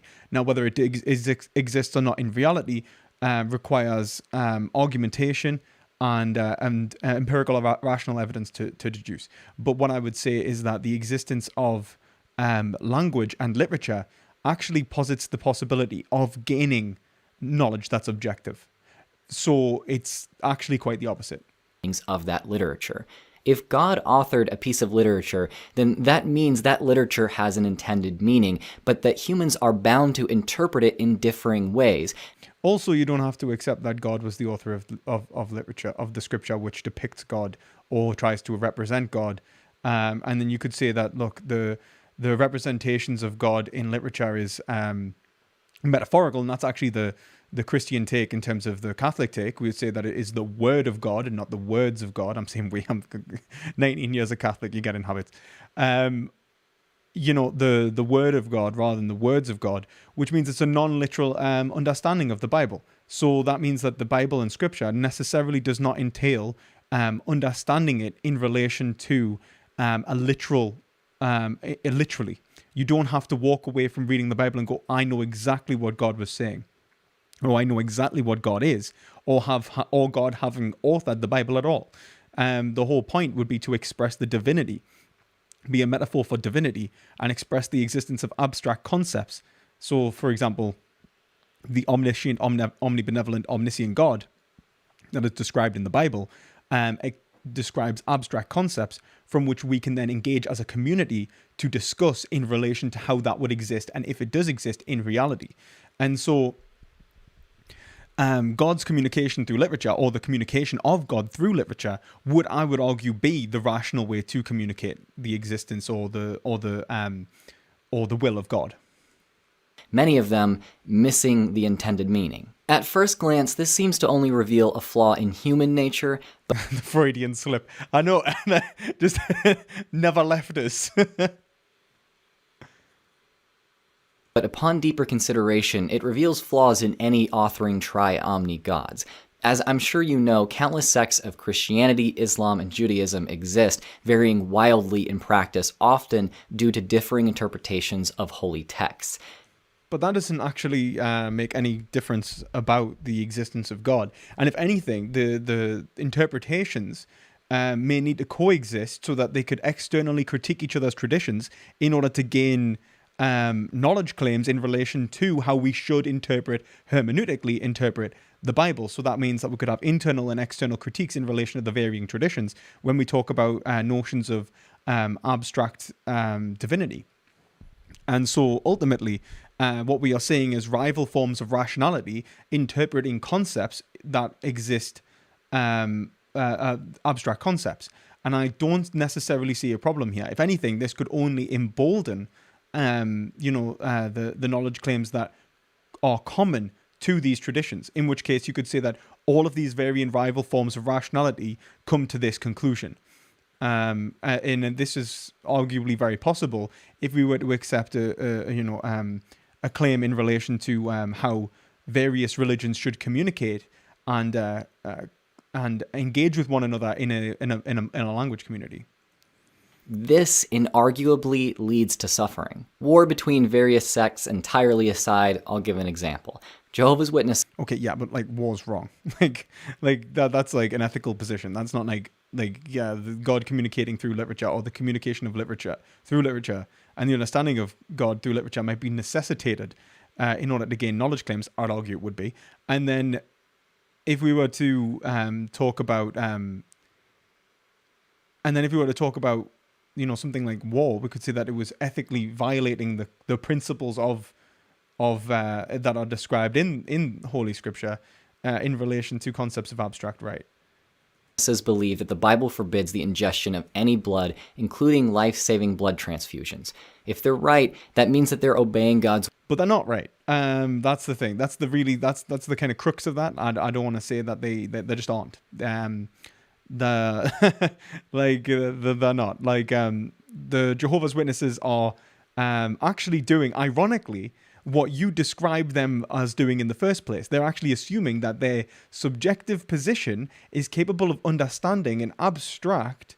They're actually assuming or positing the meaning of the Scripture, which I would say was fundamentally impossible, and which is why they're fundamentalists, right? They take the literal interpretation of the Bible to be an expression of meaning in terms of expressing the existence of abstract concepts.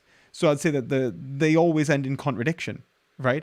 And also it posits a lot of the time an understanding of language which is fundamentally impossible. And this is where you get hermeneutical critiques of fundamentalism, and the hermeneutic critique of fundamentalism is essentially that the understanding of language and concepts itself is an evaluative process, and so there can never be a correct and fundamental interpretation of Scripture that wouldn't be able to develop. Otherwise, it would have to dismiss the rationality of the agent's understanding of words, in which case you'd have to do something like stupid fundamental Islamists do, like Muslims do, and essentially say, well, it's written in a perfect language, and there's no such thing as a perfect language. Perfect language does not exist. That would imply perfect reason and would only be understandable by God anyway. So, no. I hope that explains why that is certainly not going to convince me, sorry, GM Skeptic, of being an atheist. Will and won't be punished for violating it, while the majority of Christians who aren't JW... Also, this wouldn't necessarily imply I know he said, like, at the start of this, he did say that it's about the Judeo-Christian God. But the Judeo-Christian God necessarily may not only be discoverable through literature, and obviously, you know, the importance of revelation in various churches is cited for this very reason, that Scripture can only get you so far, and the interpretation of Scripture is the actually important thing that would actually move you towards having an understanding of divinity.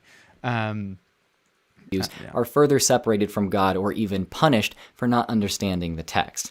If JWs have themselves misunderstood the Bible, though, most Christians are just fine, while the JW's misunderstanding of God's Word has them dying preventable deaths. There are countless contradictory interpretations of any holy text out there, many leading to the kind of unnecessary suffering I mentioned. You say it's unnecessary, but then it's an ethical engagement. It's rational. So, like, why do they choose to do that which is irrational, right? Like, they're actively dismissing their own freedom. I would say that, like, the mistake that they are making is one in relation to reason and ethics. It's, if anything, God has given them reason. This is, I'm going to make the Aquinas' argument. So God has given them reason from which they are dismissing, and so they are actively going against God in the interpretation of the Bible when they attempt to take a fundamentalist position in relation to it. And when they engage in, you know, the existentialist position of being a, you know, Jehovah's Witness, it's usually an attempt to escape some sort of you know, conceptual issue they're having in terms of ethics of their own lives. And what maybe it is maybe the existence of, you could argue that the existence of, you know, Jehovah's Witnesses is the downfall of the lack of ethics of our society that is able to convince them of a instantiate a position, which I would say that that's absolutely the case. We don't have an ethical institution from which educates them to why they need reason, and so they've fallen into this pitfall. But then I would argue that freedom, being what it is, gives them the capacity to understand and learn and gain knowledge in relation to, you know, what they should and should not believe. And they are actively fleeing their own freedom. So I'd say that the engagement in fundamentalist religion is an act of bad faith. If God authored or inspired such a text, he either couldn't do any better, didn't know the suffering he would cause, or didn't care if suffering resulted. If he couldn't do better, communicating in a medium immune to misinterpretation, then he isn't omnipotent. If he didn't know the suffering he would cause, he's not omniscient. If he didn't care if suffering resulted, he's not omnibenevolent. Any way you cut it, you can't consider the author of such a text to be anything close to a tri-omni God. Of course, you can. I mean, even if we were going to be like saying that he actually authored it, then we could say that, look, this is the best of all possible worlds. This is the best of all possible positions. And this was still the best overall possible medium, which incorporated the existence of free will. And, like, you know, like, that's an argument that you could make. There's a reasonable explanation for the flawed nature of sacred texts. Maybe they were just written by human inspiration alone and no God was ever involved. Shouldn't you worship the cruelest God imaginable? This is for fans of Pascal's wager, which is a pragmatic, not evidential argument for belief in God over disbelief. Just for review, the argument goes, if God doesn't exist, a believer suffers only a finite loss in death. But if he does exist, a believer enjoys an infinite gain in heaven.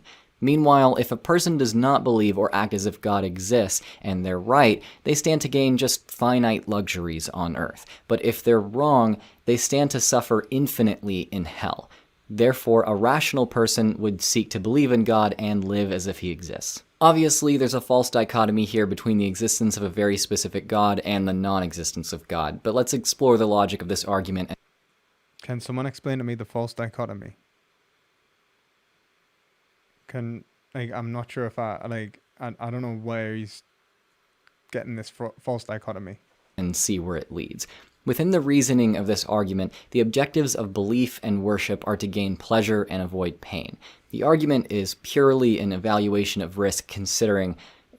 It's an ethical argument, that's what it is, and I do think that you can do this with being secular. I don't think there's an issue there. Well, rather arbitrarily chosen supernatural factors.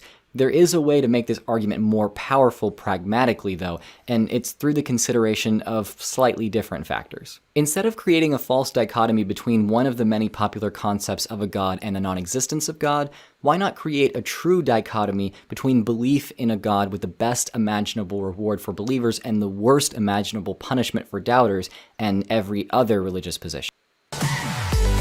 Dear Lord. Filthy ads. Ugh. I do not want to see Jimmy Savile on my stream, thanks. I just need to download Adblock, man.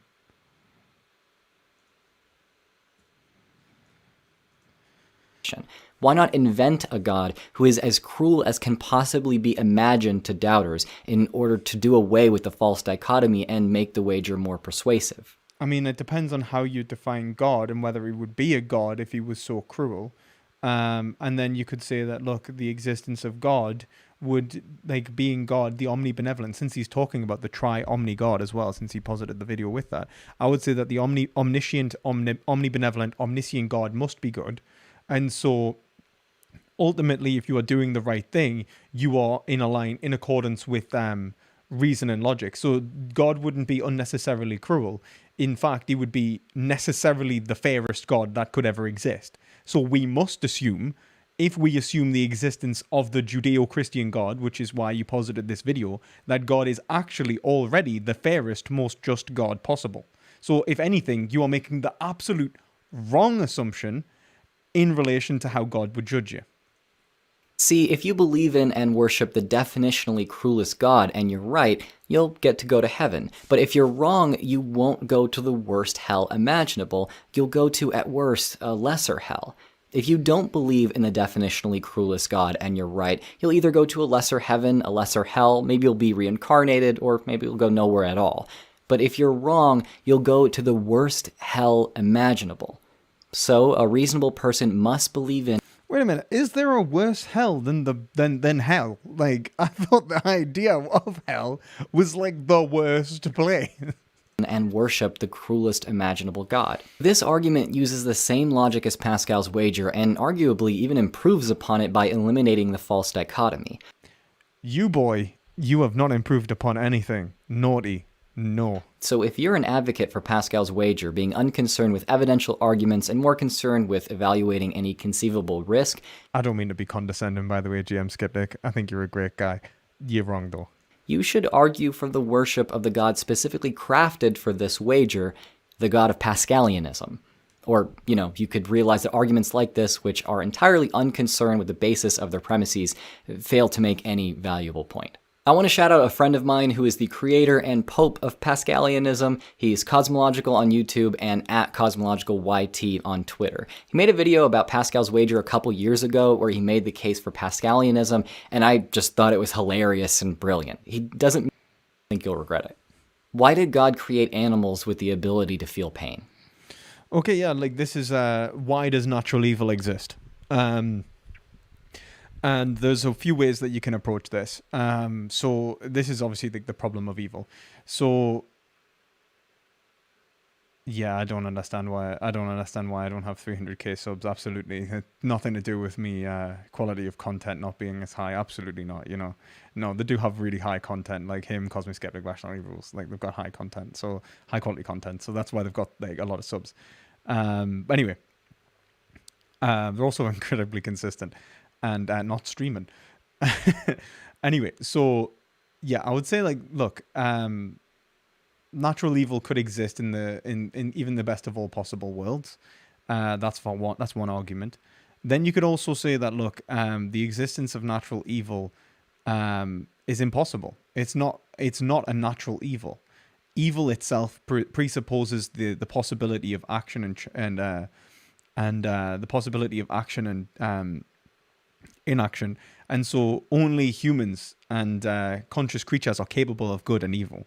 And like, you could say that animals can be subject to the good and evil in relation to human action, but not like, and as in be moral patients, but then not be fundamentally expressions of good and evil.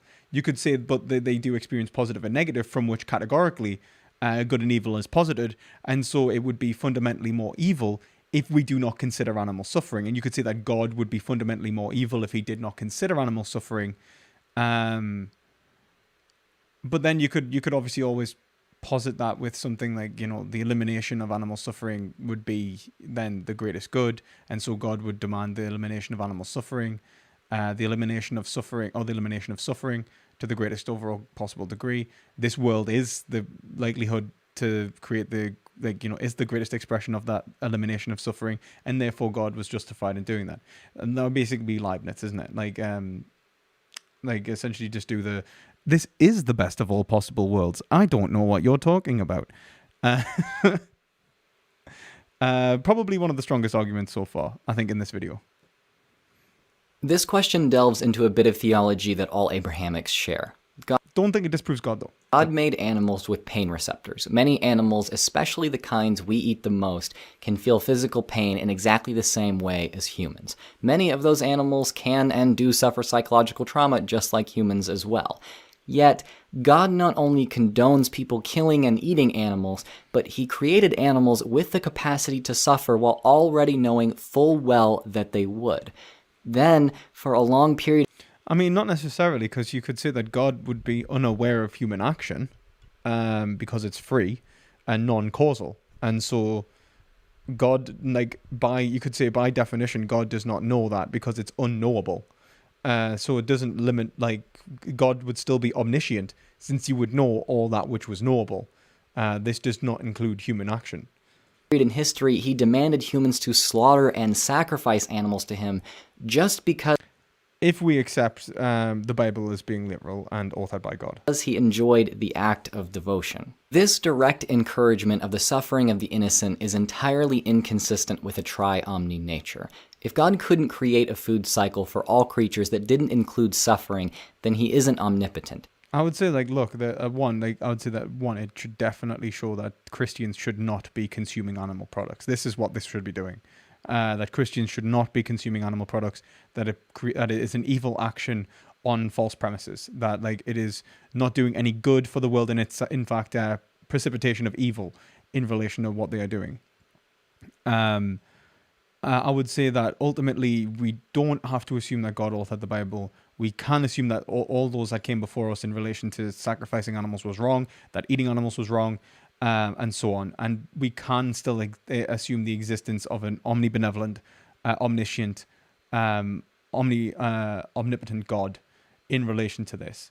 You would just be positing that there is essentially something other than the experience and pain of an animal, which was necessary for that pain, necessarily would lead to a necessary reduction of that pain, or that pain was necessary in relation to the production of higher order pleasures, which is kind of what Cosmic Skeptic was talking about in the theology video. If he didn't know the system would lead to suffering, he isn't omniscient. Now, if he could have done better, You could also say that the existence of suffering was necessary for the existence of good in the first place. And so for the removal of suffering is impossible. You could even say that in God there must be some capacity to suffer, even some capacity for negative. And also it depends on when, obviously, if we take goodness to be more the Hegelian rightness, depending on how we define it, because good and bad, good and evil rather, used to be closer to the Latin moralis and the Greek ethikos were pertaining to behavior. And so good and evil had not to do with one's description of reality, but instead one's prescribed actions. He could have made a food cycle that didn't promote suffering, but chose not to. He's not only lacking in omnibenevolence, but I would argue he's a sadist. Of course, there's another explanation for this issue. Maybe God had nothing to do with the formation of the food chain, and humans just made up a myth that morally justified killing animals so they could keep doing it without internal moral conflict. Whether you're a believer in the Abrahamic God or not, you probably already know that people in many religions outside of yours tend to have doctrine that morally justifies actions which seem immoral but allow that group to better survive or propagate. If you are a believer in this tri-omni God, maybe it's time to realize that believers before you likely made up these logically inconsistent ideas within your doctrine too. But why don't you say, like, if you want to reduce animal suffering anyway, you just say, like, look, wouldn't it be condemnable from the position of God to cause animal suffering? In which case, Christians shouldn't cause animal suffering. And that's what I would do. That's how I argue with Christians in relation to veganism. I'd say that Christians ought to be vegan. Why doesn't God just create people in heaven and skip the trial period of Earth? This question comes from my friend and fellow atheist YouTuber Paulogia, so Paul, I hope that I do this question justice for you. Okay, so I'm going to answer this from an Aquinian position. Heaven is actually the rational expression of the will, in which case it is the fruition of the will obtaining that which it wills. It is the expression of absolute freedom. In hell being the frustration of the will, the wicked will which constantly desires and attempts to actualize itself without ethics, right? And so the wicked will and the good will are actually heaven and hell. They are themselves the instantiation of the existence of heaven and hell. So, thank you very much for the super chat. I'll get to that in 2 seconds. So the instantiation of heaven and hell in the first place demand that one exists in an ethical engagement in the knowledge of good and evil, which is why in Genesis, the existence of Christianity and the movement of ethics in relation to the Bible begins with them biting the apple, because that is necessary in order to facilitate individuals being good agents and for heaven to exist. Thank you for the super chat, Hurricane Haunter. Hey, if you want to find a competent philosophy of religion channels that aren't absolute nonsense, I recommend Elephant Philosophy, Atheist, and Majesty of Reason, Agnostic. Oh yeah, absolutely. I'll check them out. I think I got recommended Majesty of Reason. I was going to put him on, but he's like 40 minutes long in one of these in one of the videos, and I was just like look, I want to get through a few videos here. I'll probably do it in the next one. I was thinking about just making this a series. Anyway. If you haven't checked out his channel, please do it. His content is simply excellent through and through. I've been on it. Pretty much every major atheist YouTuber that's even active now has been on it. It's great stuff. You won't regret it. Links in the description. Okay, so if God is omnipotent, he knows out of all the people he creates who would choose to believe in him and follow him while on earth. He also supposedly doesn't want people to suffer and only wants people to believe in him and follow him. However, God allows people who choose him to suffer while on earth, and much worse, he creates people that he knows will not choose him while on earth, and those people end up suffering in hell.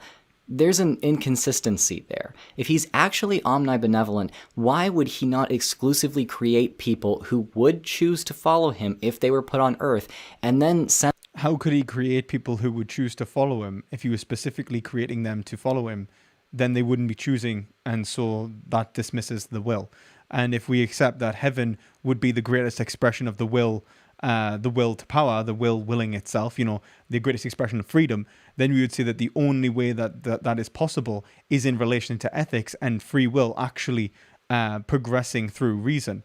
And in which case, God can, in the same way that Hegel argues we cannot force moral progress in relation to less developed civilizations, God could not force moral progress within us.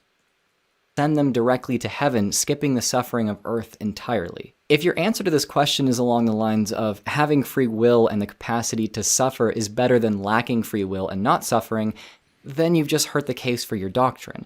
That answer implies that the people who would be created in heaven would not have free will, and that people in heaven right now don't have free will. If a life with Wait, why would that imply people in heaven don't have free will?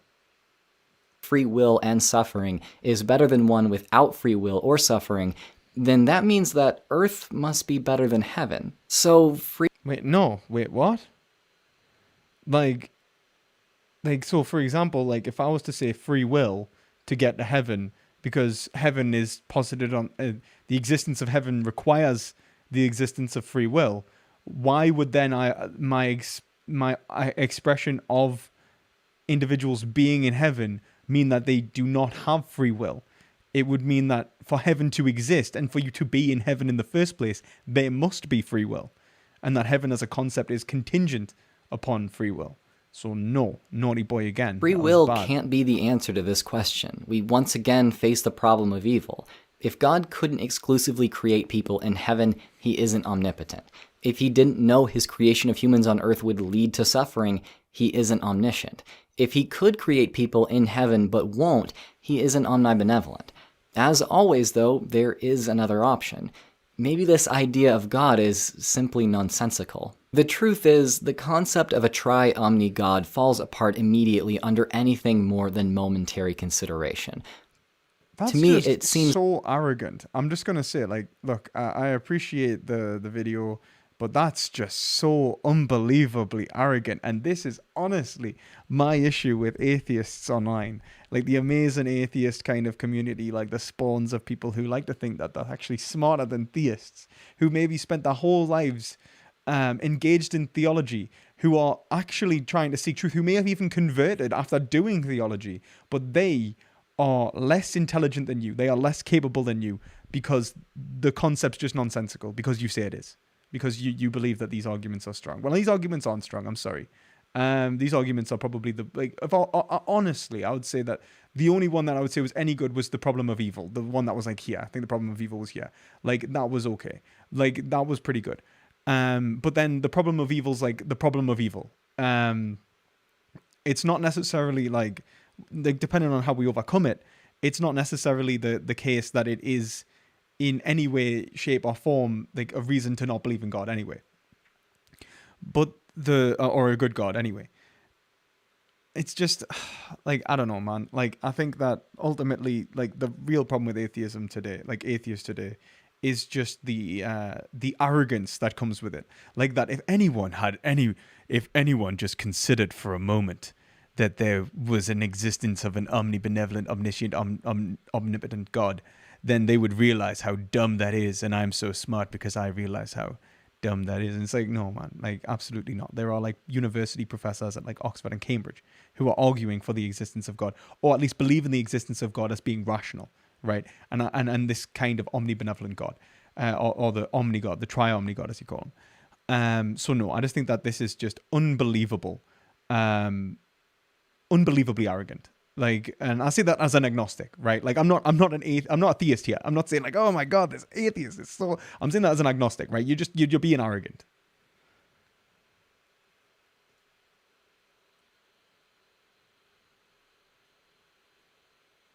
Okay, so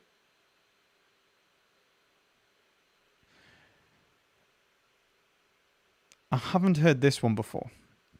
The moral argument for the existence of God. But essentially, before I get to this one, I'm going to go and use the bathroom. Okay. So 1 second, guys, you're going to get some nice music.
Hello, guys.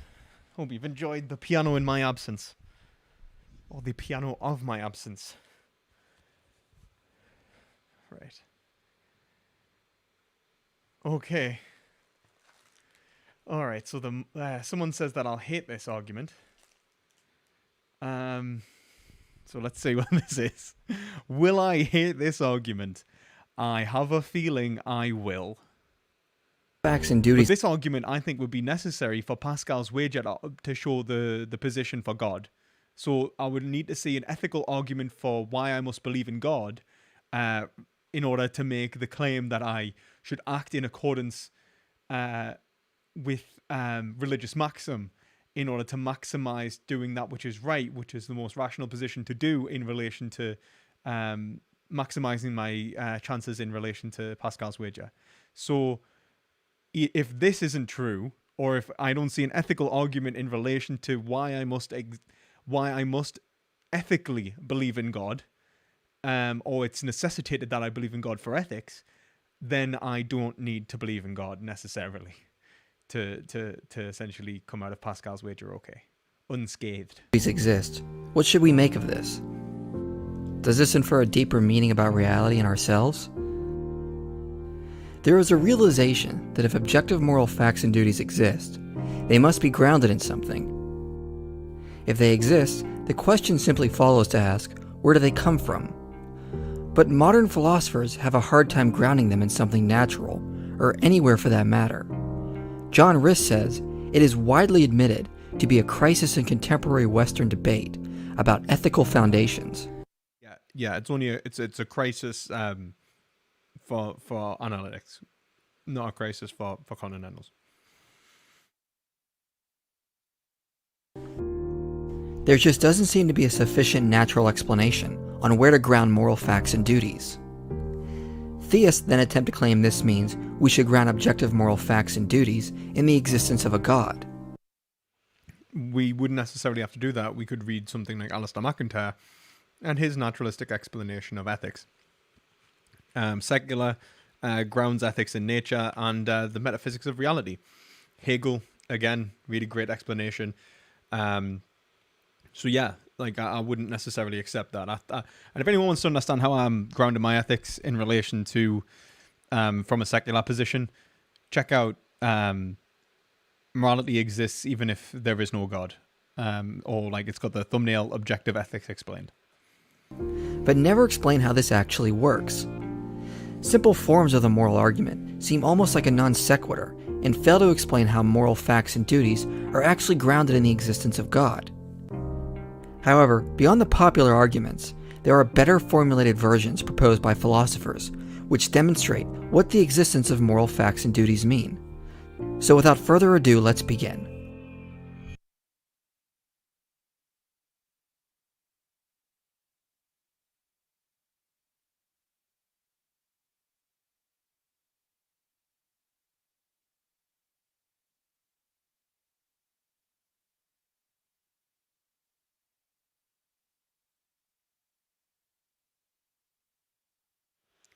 Well, no, it's like if it's rational to accept a foundation, then hence if it's rational to it, right, look, the hell is that? This essay presents a moral argument for rationality of theistic belief.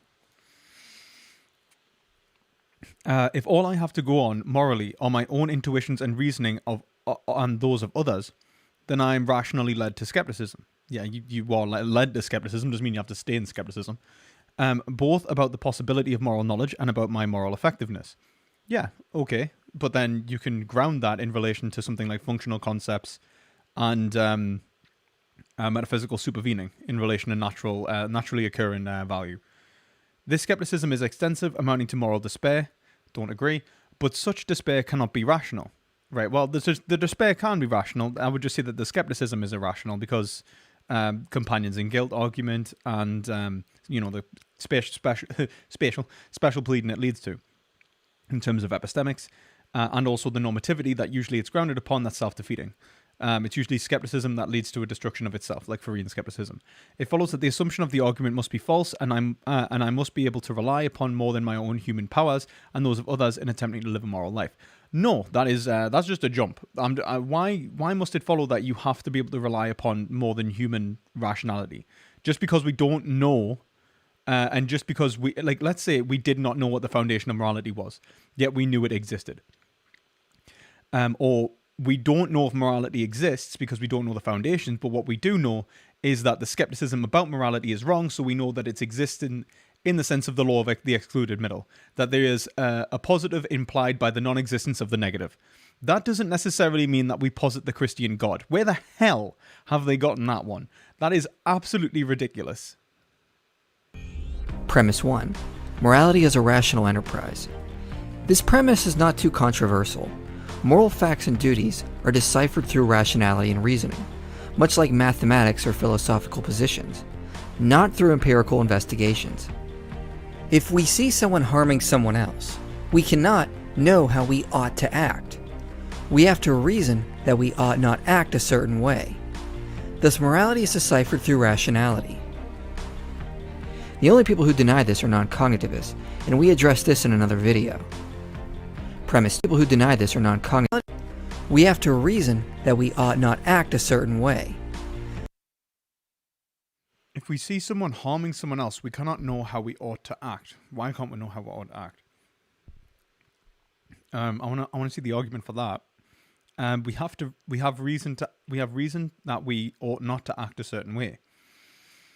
Yeah, I would agree. Thus, morality is deciphered. Well, no, everything's deciphered through rationality. So I don't know what the point of that is. Through rationality. The only people who deny this are non-cognitivists, and we address this in another video. Well, the subjectivists also deny it. Premise 2. Moral realism is true, meaning moral facts and duties exist. This is the most controversial premise, and most skeptics will deny this one. Nope. However, since we argued for this in our previous video, we will not defend this here, but simply refer people to that video to show how this premise is supported. Just want to know, just want you all to know I do accept that moral realism is true. You can see my video on that. Premise 3. The moral problems and disagreements among humans are too much for us to assume moral facts and duties are grounded in a human source of rationality. Okay, I'm just going to reject that straight away. I think that's just begging the question. Why? Why must we assume that? We must assume. Why? And why are we making assumptions anyway? Like moral problems and disagreements among humans are too much for us to assume moral facts and duties are grounded in human source of rationality. Like, why? What the hell, man? This is true because humans cannot be the source of moral knowledge. We are not perfect moral beings or have perfect knowledge of the facts. You don't need to be perfect to have moral knowledge. You could have a fallibilist view of knowledge. You could be like, right, okay, we don't have perfect moral knowledge. In fact, we definitely do not have perfect moral knowledge. And in fact, that's why we engage in ethical discourse, in order to uncover moral truth, uncover ethical truth. And that discourse itself is essentially the movement from, claims of more accurate and more evidentiary claims in relation to ethical and moral knowledge. In fact, because we're not morally perfect, our own actions should reveal we are not the foundation of moral knowledge. That's just dumb. That's absolutely dumb. Like, it's not. That's not saying like I don't have to say that I'm the foundation of moral knowledge. That assumes a subjectivist position. You could in fact do the exact opposite. You could say like, look, it's not grounded in any given individual. It's grounded in an objectivity in relation to nature and the function that exists within man, or the function that exists within sentience, or something like that. Like sentientist, I'm a sentientist. I'd argue that it exists in sentience. And so when we talk about moral knowledge, as in moral knowledge is absolutely human. Actually, by definition, it exists in the moral community. What we could say is that the truth, the statements that exist in terms of moral knowledge actually exist between humans, and the evidence exists in the metaphysics of reality. I don't know how he's managed to even just sort of bypass any of that. We constantly fail to grasp moral facts and wrongly perform moral duties. Okay, yeah, but we'll constantly fail at physics. That doesn't mean that there isn't an objective right and wrong in relation to physics. It's like, it's like, oh yeah, so we'll constantly make mistakes in maths and physics. So there's no such thing as gravity. I don't know, man, what? Plus, we are contingent beings, so we cannot be the foundation of moral facts and duties for the same reason the laws of logic are not grounded in a human source. Well, you can say that they're necessitated. So it's not that they're sufficiently grounded by humans. You could say that they are necessitated in order for epistemics to engage in the first place. Humans have only discovered the laws of logic and mathematics. We did not create them. 2 + 2 = 4 would still be true if no human existed to write it down. If morality is a... Well, no, I would say that reality would be fundamentally different, and you can't say that 2 + 2 = 4 would exist if there was no conscious being to be aware of that knowledge. That's like saying what you'd have to say is that what I would say is that the logos exists in being itself, but being itself is fundamentally understood in relation to mind.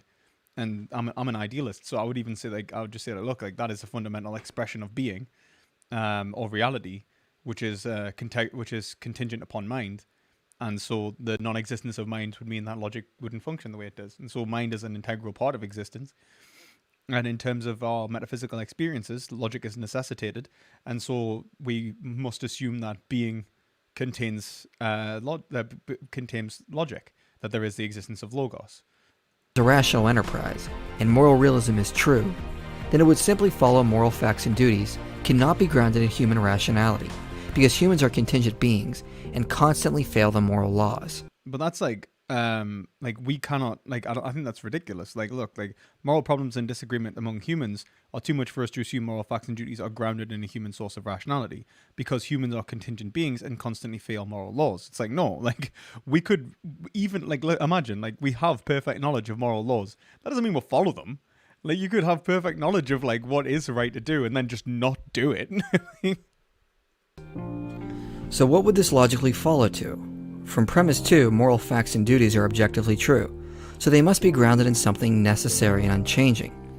That would be obviously true by logical deduction. But also from premise 1, we know morality is a rational... Wait a minute, Right. One, why is moral realism is true, meaning moral facts and duties exist?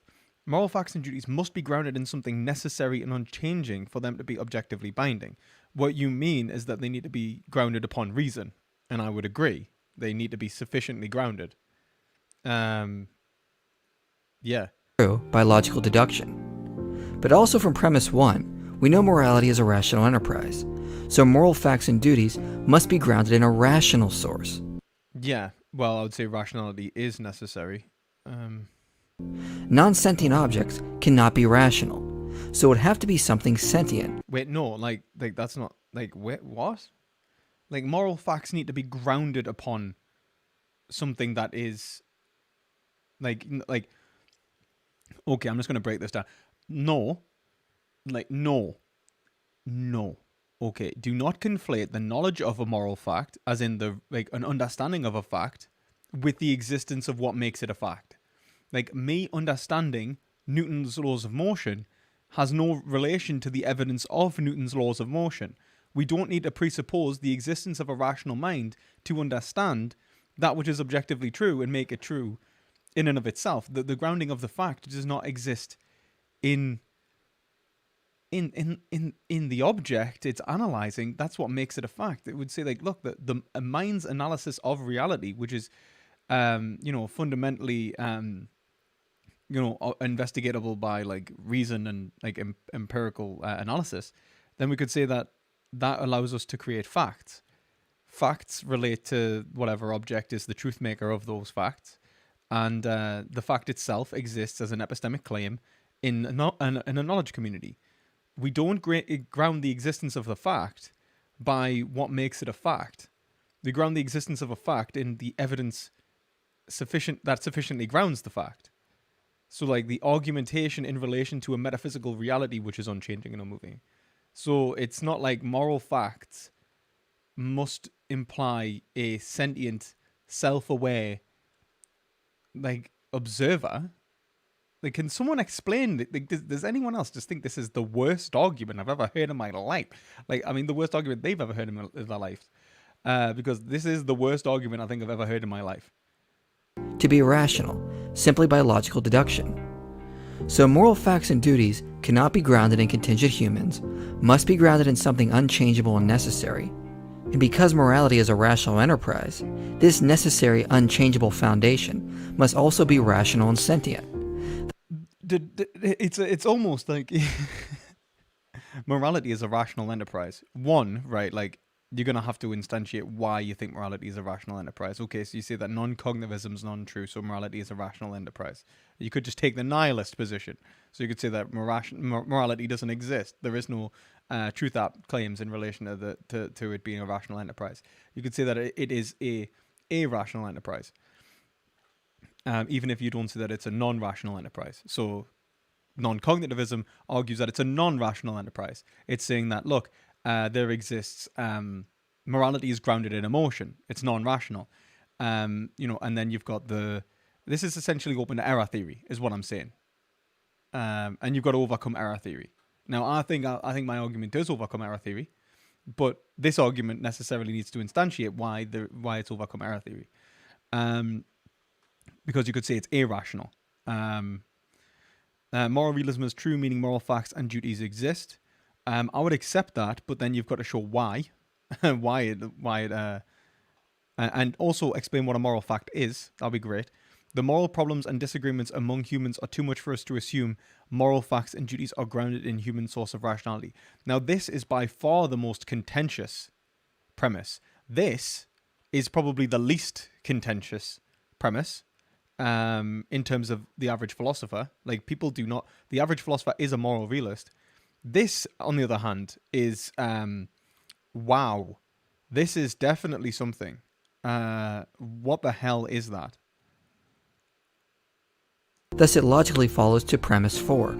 Moral facts and duties are grounded in a necessary rational source. Where did this one come from? Like, this is assumed, anyway. This is begging the question, this premise. And then moral facts and duties are grounded in a necessary rational source. Yeah, the source must be rational, but that doesn't mean it has to be, like reasoning. Like, it just means that the argument has to be from reason, not from a rational agent. Like, you don't have to, like, not all, like, the gravity, like, oh. This just simply follows by deduction. So what exactly would this source be? Well, it would not be human-like, like a big man in the clouds, namely a godlike version of ourselves, who decides moral facts and duties on a whim, or can change his or her mind. But simply a conscious, rational, necessary entity, who is the foundation of moral facts and duties. This is the worst argument I've ever heard in my life. Like, one, why can't we just assume that it's the man in the clouds? Like, why can't I just go, oh yeah, it all comes from God. He just does what he wants and we just follow. It's like, right, unless you're willing to say that they're, like you say that, like, God is rational and therefore it's in the reflection of, like, and what ethics is in reflection of desire, which would be a naturalistic grounding, in which you could say, like, look, God, what God says isn't good because God says it's good because it reflects that which is good, and good is respective of the experiences of good, but that would be a naturalistic claim, which is exactly what this is arguing is impossible. So the only thing that they could argue is that it actually totally represents this guy's whims and desires, or desires anyway. So, like, what the hell, man? Like, why can't it just be a big man in the clouds that just does what he wants? He's rational, he's necessary, and he does what he wants, and then that's what's good. Like, this definitely does not get past divine command theory. And who we would look to for moral guidance. So this would simply follow to premise 5. This source, whoever this would be, is what we call God. Oh. Therefore, if moral realism is true, we do not need to arbitrarily ground objective moral facts and duties in God. It logically follows they would be grounded in a necessary rational source, who we look to for moral guidance. This is actually God of the gaps in morality. This is like, I don't know where ethics comes from, so I'm going to say God, and therefore it proves God. It's like, wow. This is terrible. Who would ever believe this? This is honestly, sorry guys, this is the worst. This is the worst argument I have ever heard in my life. And I just want everyone to know that. This is terrible. This is truly terrible. Yeah. I'm sorry. Oh my God. Who we call God. It simply follows logically there. So the conclusion? Therefore, God exists. Now, despite how easily this flows from the truth of moral realism, some object this argument doesn't work. A.C. Grayling tries to attack the moral argument by claiming, the moral argument that there can be no morality unless policed by a deity is refuted by the existence of good atheists. Arguably, non-theists count among themselves the most careful moral thinkers. I don't think it's proof, but I think that the point would be that there would be no such thing as a good atheist. What they're going to say is there's no such thing as a good atheist without God. Or they're going to say, like, good atheists are made good by the existence of God, and that the existence of the contingent language communities is founded upon God, whether they believe it or not. So I don't think that necessarily holds. But I'd like to think that the guy arguing for humanism's doing something separate, which he's probably going to be arguing for, probably a position in relation to, like, hopefully naturalism. Like, you need to argue a naturalistic position. I am shocked that a professional philosopher such as Grayling would confuse the moral argument so badly. It's so ironic. No philosopher of religion. It's so ironic that he's like, I'm appalled that he would confuse the moral argument so badly, and I hope to God that you've confused this argument, because if you haven't consumed this argument, then this argument is a confusion in and of itself. Like, this argument relies upon the conflation of a moral fact with the metaphysical instantiation of that fact. As in, it conflates the moral reasoning, or the reason to believe the fact is true, with the fact itself. Now, that is just stupid. Religion has ever presented the moral argument on the idea morality needs policing, or that there cannot be good moral atheists. The moral argument only addresses the foundation of objective moral duties and facts. It doesn't remotely claim there cannot be good atheists. As William Lane Craig said in reply to this... I'm just going to say, he took a very little part of that book. Okay. Now that looked like a pretty big book. Okay. And I'm just going to say, like, I doubt the book was summarized very well there. Objection. It was no part of my argument that God is necessary to explain our moral sense of right and wrong, good and evil. Over and over in the debate, I carefully distinguished between moral ontology, questions about the reality of moral values, and moral epistemology, questions about how we come to know moral values. And I said that my argument is solely about the objective reality of moral values. But then you have to show why God is ontologically the metaphysical necessitation for morality, or necessarily entailed by morality, which this argument absolutely didn't. And it actually ironically conflated epistemics with metaphysics. Not how we come to know them. I'll appeal to the same mechanisms that you appeal to in order to explain how you know that is true. I don't think that we need to appeal to God at all to know that objective moral values and duties exist. So you're just barking up the wrong tree insofar as I'm concerned. So again, the moral argument is about what is the foundation of objective moral duties and facts, not how we know or came to learn what morality is. Just that if moral realism is true, moral facts and duties would be grounded in a necessary rational source. Of course there can be good atheists. We would expect them to exist if moral realism is true, for the very reasons I gave in my video defending moral realism. On top of this, even if someone gave a complete evolutionary account of how morality arose in humans, that would just explain how we came to understand moral facts and duties. It would not explain what they are, or their foundation, only how we came to learn about them. Again, it's the same as confusing epistemology and ontology. How we came to understand something. This is so ironic, because he's actually explaining how he went wrong in the argument. Like, he's actually explaining why his argument's wrong, without realizing that he's explaining why his argument was wrong. Doesn't mean that is all it is. This is actually painful. How we learn about objective moral facts and duties doesn't say what the foundation of them is. For that, we have to study the ontology of them, as we have done here in this video. And then not conflate ontology with metaphysics, which is what you did. The most popular objection is the Euthyphro dilemma, which challenges the moral argument with a question.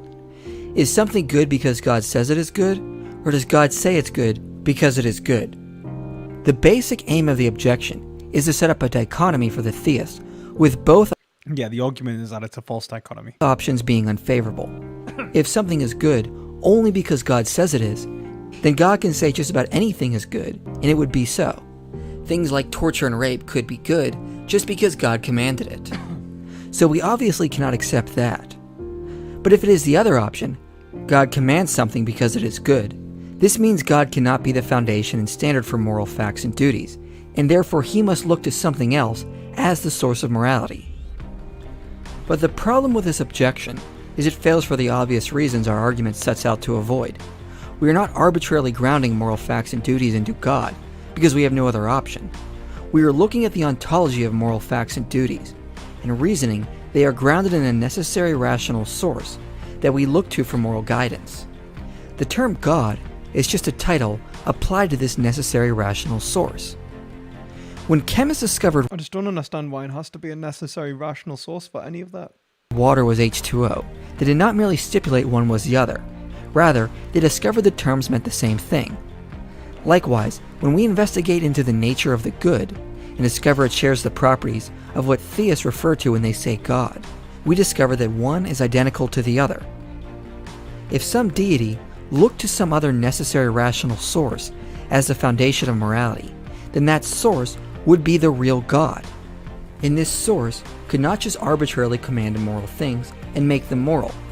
As the argument explains, objective moral facts and duties have to be grounded in something unchangeable and necessary, something that doesn't arbitrarily change values from time to time. If a deity commanding morality did this, then it would not be the necessary rational source. But Well, I mean, he could change his position and be necessary. Like, he could murder is okay today, but not tomorrow. Absolutely. Like, why wouldn't God be able to do that? Like, unless there is something grounding it other than God's decision-making process. Like, some lower demigod. I think this objection results from a semantic disorder of the argument. We are not wording it to say God is the grounding of morality. We are saying moral facts and duties are grounded in a rational, necessary source, and this source is what we call God. The good is just titled God. The good is not something different, yet dependent on him. The good itself has to be the rational necessary source. Thus the good is God, and God is the good. Therefore, as we can see, if moral realism is true, it leads us right back to the existence of a conscious source, who we look to for moral guidance and direction. A necessary being. Why is it conscious? That is beyond the bounds of time, who is the good, and therefore worthy of our praise and worship. Okay, right. That was the worst. That was actually the worst. So I want the atheists to know that in order of which arguments were the worst, whether it was them versus the theists, it was the theists. That I think the theists had the best and the worst arguments there. The best being the teleological argument, and the worst being the moral argument. This is absolutely atrocious. Oh my god, this deserves to be just burnt. Please kill it with fire. This argument is absolutely terrible. Please go in the bin now. Yeah, go away, please. Okay, I think that is pretty much all of the videos that I was going to put on. There's one by William Lane Craig on the problem of evil, but I'll just leave that for next time. And instead, we'll start a Q&A. So if anyone wants to ask me a question in relation to the topics that we've talked about today, or in relation to anything else in regards to philosophy, then please do so by dropping it into chat. Or if you want, you can ask a question by donating via the super chat or by the Streamlabs donation link, which I definitely should make sure is at the top of the chat.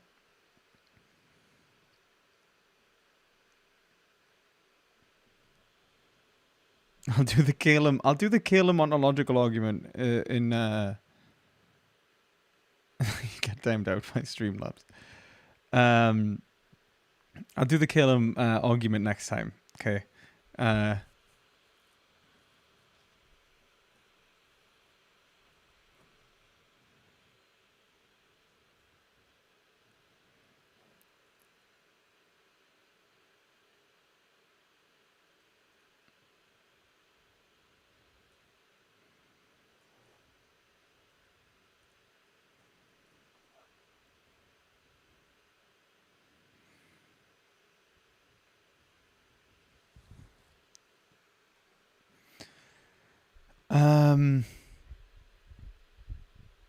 Why secular humanism over integral humanism? Because I wouldn't say that humanism's necessarily integral. I don't think that we have to. I mean, I would say it's integral in the sense of an ethical, in an ethical sense. So, like, and again, I'm like, it depends on what we take humanism to be. Obviously, I'm taking humanism to be the expression of abstract concepts, not the actual anthropocentrified understanding of agents, right? So of goods rather.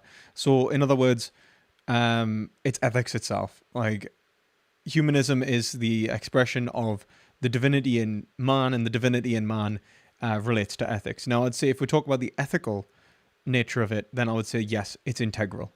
If we talk about spirituality and the understanding of it in terms of abstract spiritual concepts, I'd say that it's somewhat secular. But only in relation to like the actual community you engage in.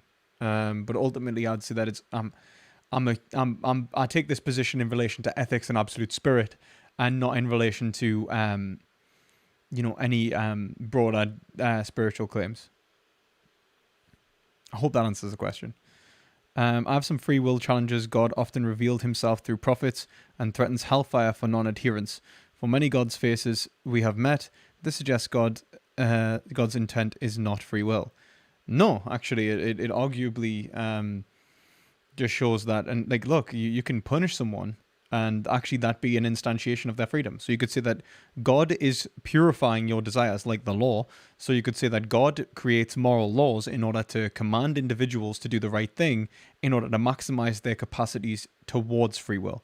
So no, I wouldn't say that God actively motivates against free will.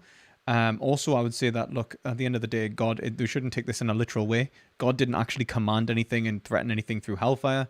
These are moral laws that have been determined through rationality in relation to understanding what is right and wrong, good and bad. And then I would take the Sartrean position of a law is a transcendent objective consciousness. Not consciousness can be. We can be conscious of a law. There can be consciousness of a law, not a law of consciousness. And so I would say that, look, at the end of the day, there is no such thing as a moral law which precedes human consciousness. So the understanding of the law itself, for it to be a law, requires the engagement of human rationality. And so for God to instantiate a moral law, he must have engaged rationality and ethics in order for it to be a law. And so if it is a law, and it is true that it would be the case that an individual would face punishment for breaking it, then it should be discoverable through reason, and in which case it is actually an expression of the individual's free will, since it is by and large created by the ethical engagement of the individual, by the rationality of individuals trying to lead an ethical life. So yeah, I hope that answers your question, Vegan something.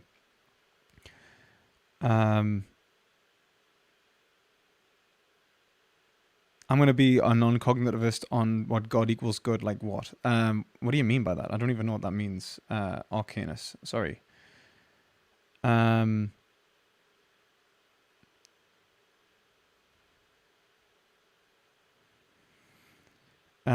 makes a God worthy of worship?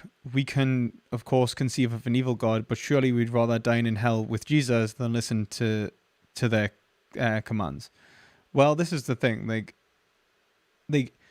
I would say that, look, I would first deny the possibility of an evil God. I would say, at least in a Judeo-Christian sense, that for it to be God, if we agree that God is an omnibenevolent, omniscient,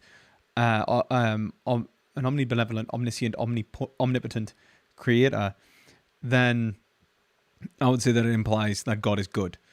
If we say that God is omnipotent, then it is that it implies good. If we say that it's omniscient, I would say that it implies that they are.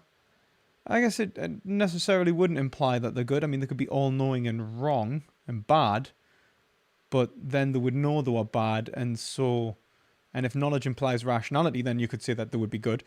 So yeah, because they'd have perfect ethical knowledge, and so they would realize that they should do the right thing.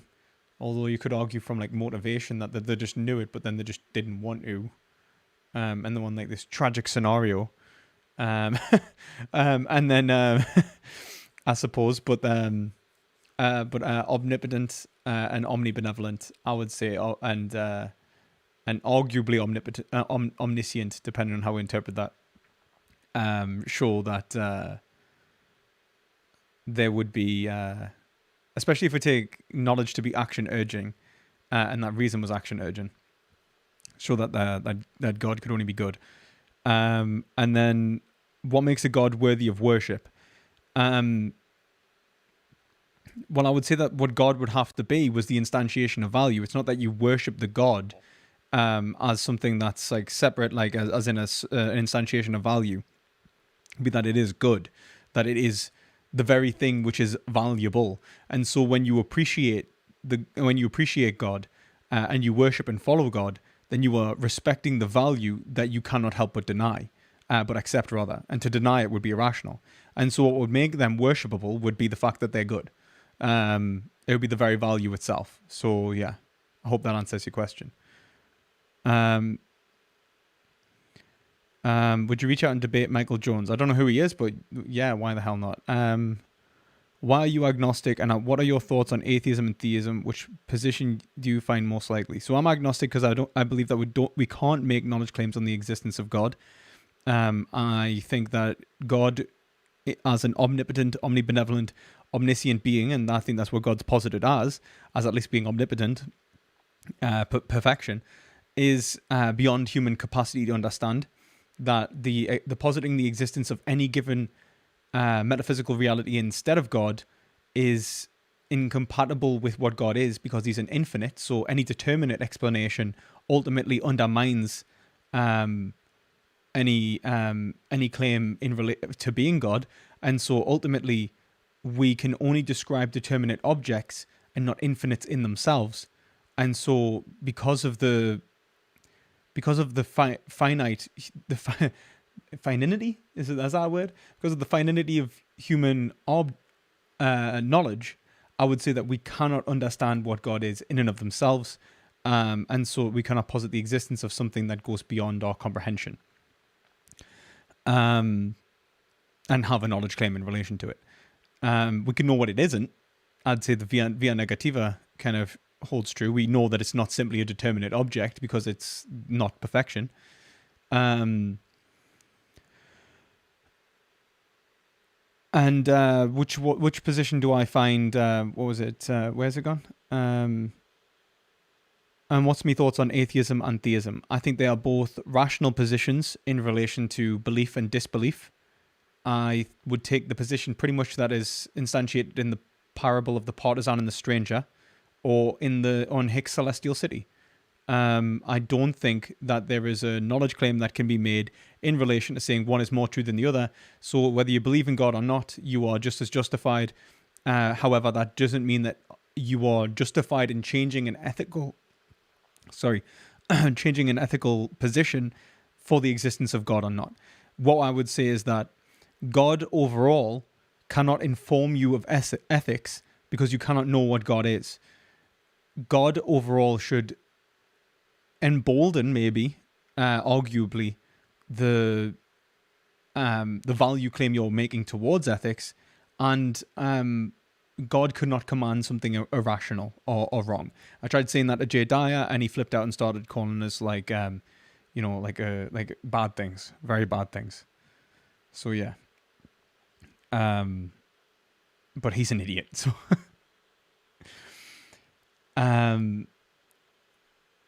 and in terms of atheism and theism, which I find more likely, I don't necessarily think there is a position that's more likely than the other. And that's kind of the point of why they're both rational.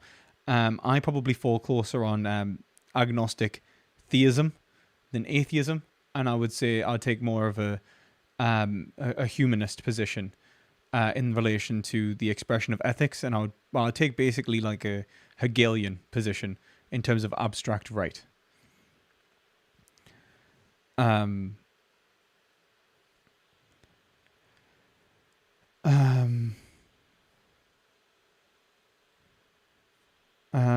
Okay. Did I review the 5 ways? I reviewed one of the 5 ways. I reviewed I reviewed somebody reviewing the bloody. Oh, no, say it. Wait a minute. No. It was the first way, the prime mover, essentially. What are your thoughts on reformed epistemology? Not sure what that is. One second.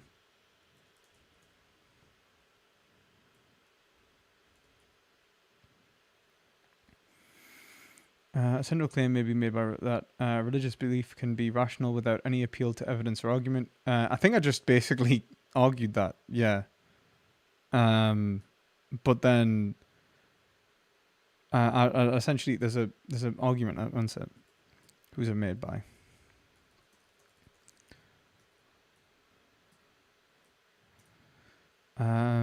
Basil Mitchell, or Basil Mitchell, right? Basil, I'm American now. Who responded to Flu. Check that out. The Parable of the Partisan, or the Parable of the Partisan and the Stranger. I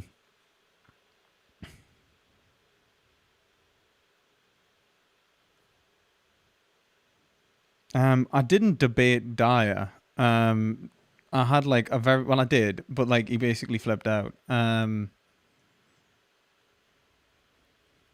Yeah. He absolutely flipped out. He just went off. Like I tried to set up a proper debate, and he wouldn't do it. So, wait a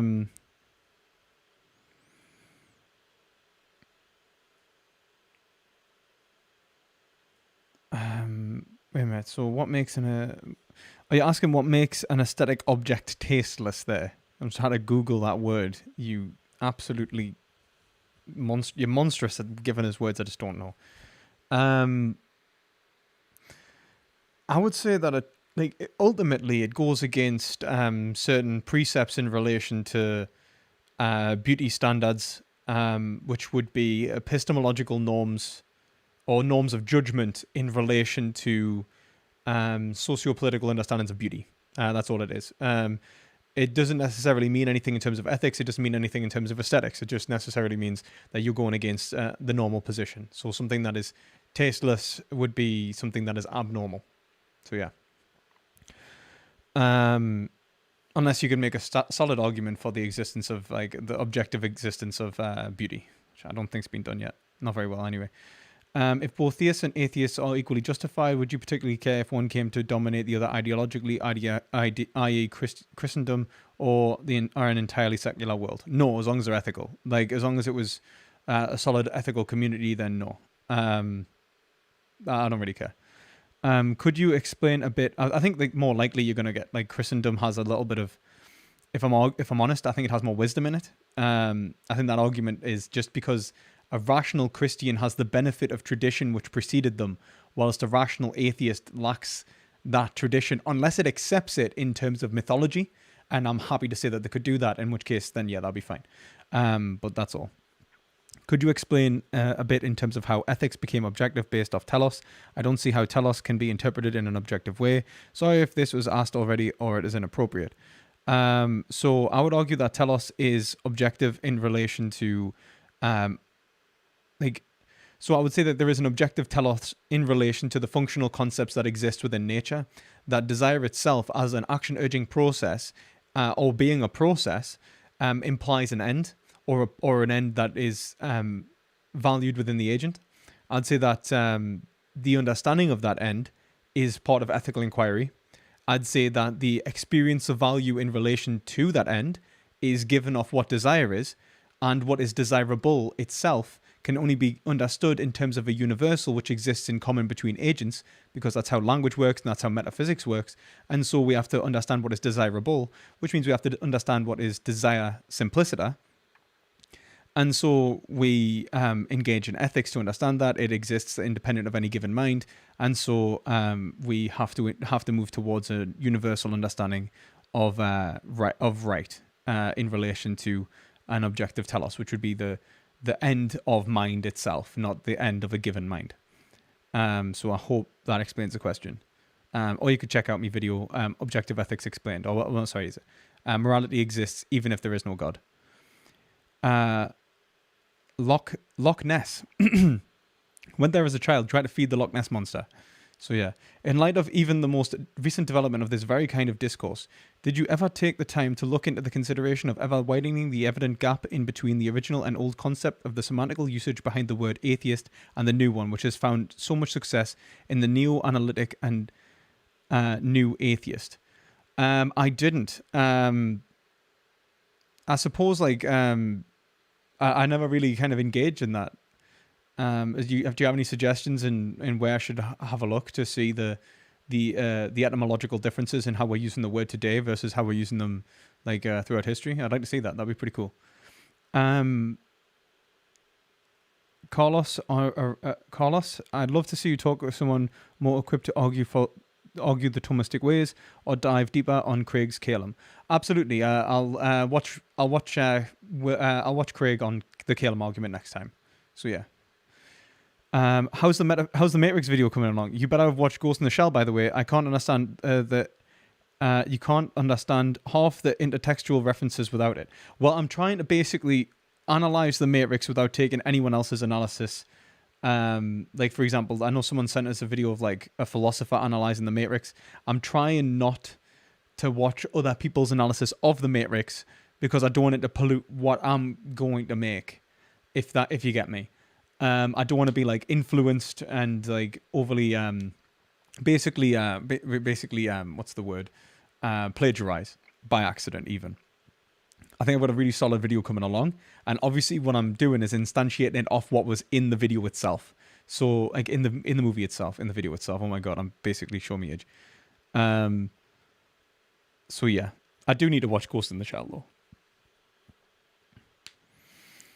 though. Swedenborg argues against Christendom. I guess the argument could be against the dogmatism that it has implied. I mean, that's like the baggage of the tradition, right? I think Hegel is smart in his understanding of the phenomena and the explanation of the necessary certain mechanisms to really define certain objects and experiences, but he doesn't explain why, like theism. I think he does. I think he absolutely does. I think he grounds the understanding of the phenomena and the necessity of certain mechanisms, but really well. Do you ever yearn for a why? I'm surprised you are content with agnosticism.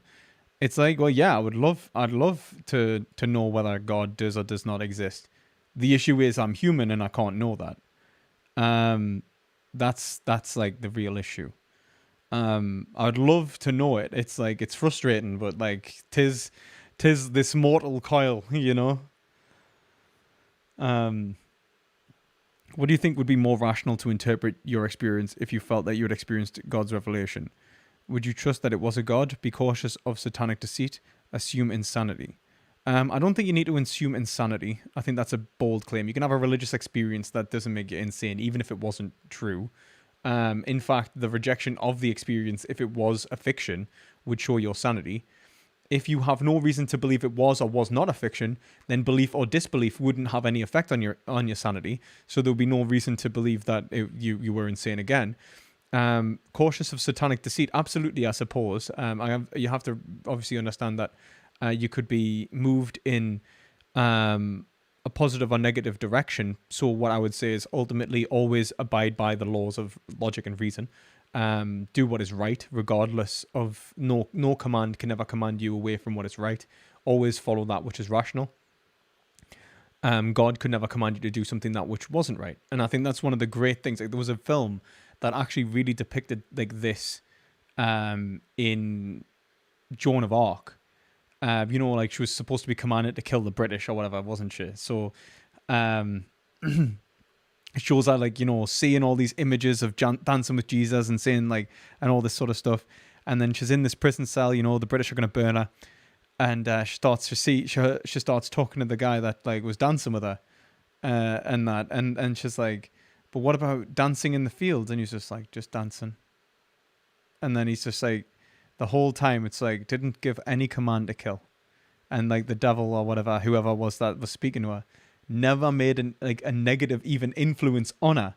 It was like all they did was confirm the bias that existed within her, and that was enough to force her to do the wrong thing. And it's just so perfect. Like, absolutely loved it. I think I'll see if I can find it. Like, what was it? It's like,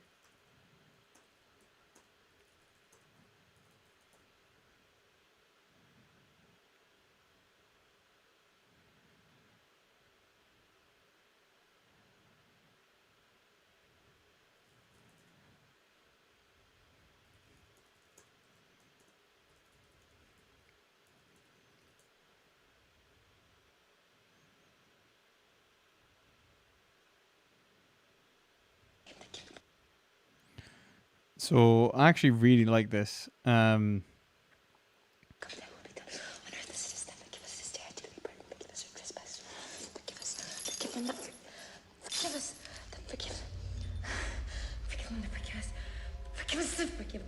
were you yelling out there? See, that's like really interesting as well, because I think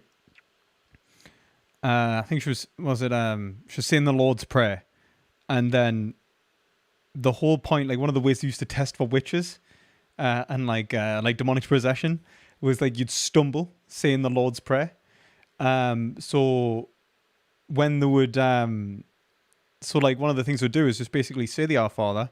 If you get it wrong, you're gonna get burnt, man. Like you know. So if you stumbled saying it, I mean, under incredible stress of like, get this wrong and you're gonna die, and you're like, you're dead. You know. So I like how they kind of added that in. What are you doing here? You can't stay here. Go away. Go away. Why? Are you waiting for someone else? Yes. Who? Who? My visions. Your visions. They're going to come and visit you in here. Yes. That's what I pray for. I want to see that. Do you mind if I stay on the side here? I won't bother you. No! No! No, you can't. You can't. Or else they won't come. Why won't they? Because I have to be alone. Oh. They won't come anyway. What do you mean they won't come? Why would they? Because I've always been faithful to God, and I've followed everything he's ever said, and I've done everything he's ever asked me to do. God asked you to do something? Yes. Yes, lots of things. You mean God said, I need you, Jean? No. But he sent me signs. Signs? What signs? The wind. Wind? And the clouds. Ringing. Ringing cloud? The dance. The dance. The dance. The dance. The dance. The sword. The sword lying in the field. That was a sign. Oh, that was a sword in a field. No. That was a sign. No, that was a sword in a field. It can't just get there by itself, I huh? love it. It can't. The sword just doesn't get there by itself. It can't just get there by itself. True. Every event has an infinite number of causes, so why pick one rather than another? There are many ways a sword might find itself in a field.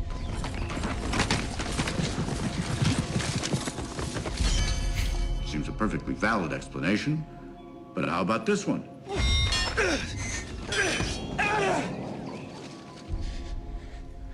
But then again, there are other possibilities.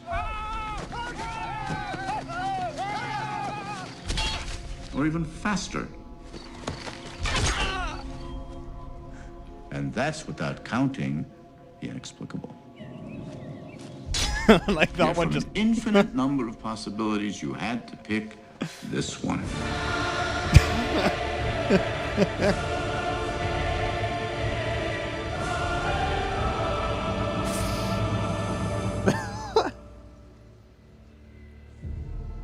You didn't see what was, Sean. You saw what you wanted to see. I love that so much. I really think that just hits home, like the like the point. Like, to be entirely honest with you, I love that so much.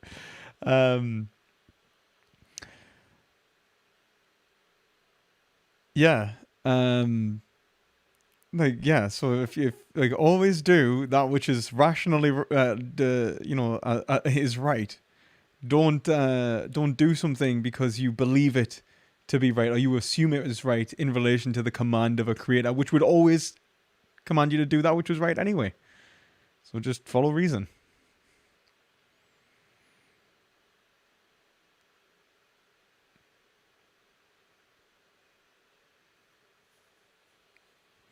Okay, guys. I'm probably gonna. I think I'm gonna shoot off now. I hope you've enjoyed this stream.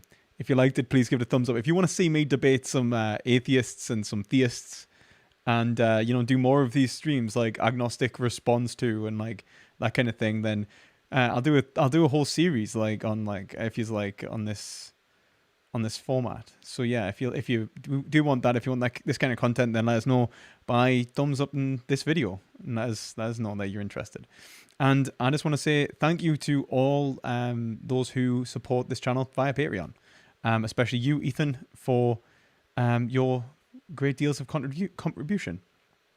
Also, for those who are patrons, there is a patron-only live stream tomorrow at 7 p.m. So yeah, you can check that out on Patreon. And I am now starting one-on-one tutorials for an hour. It's about £30 an hour.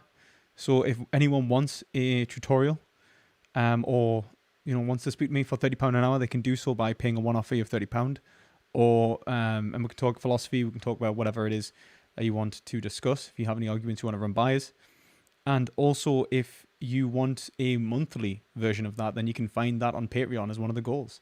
As one of the tiers, where you can get as well as the other benefits like the Discord roles and stuff. You also get an hour of my time every month. So yeah. I hope you've all enjoyed this stream.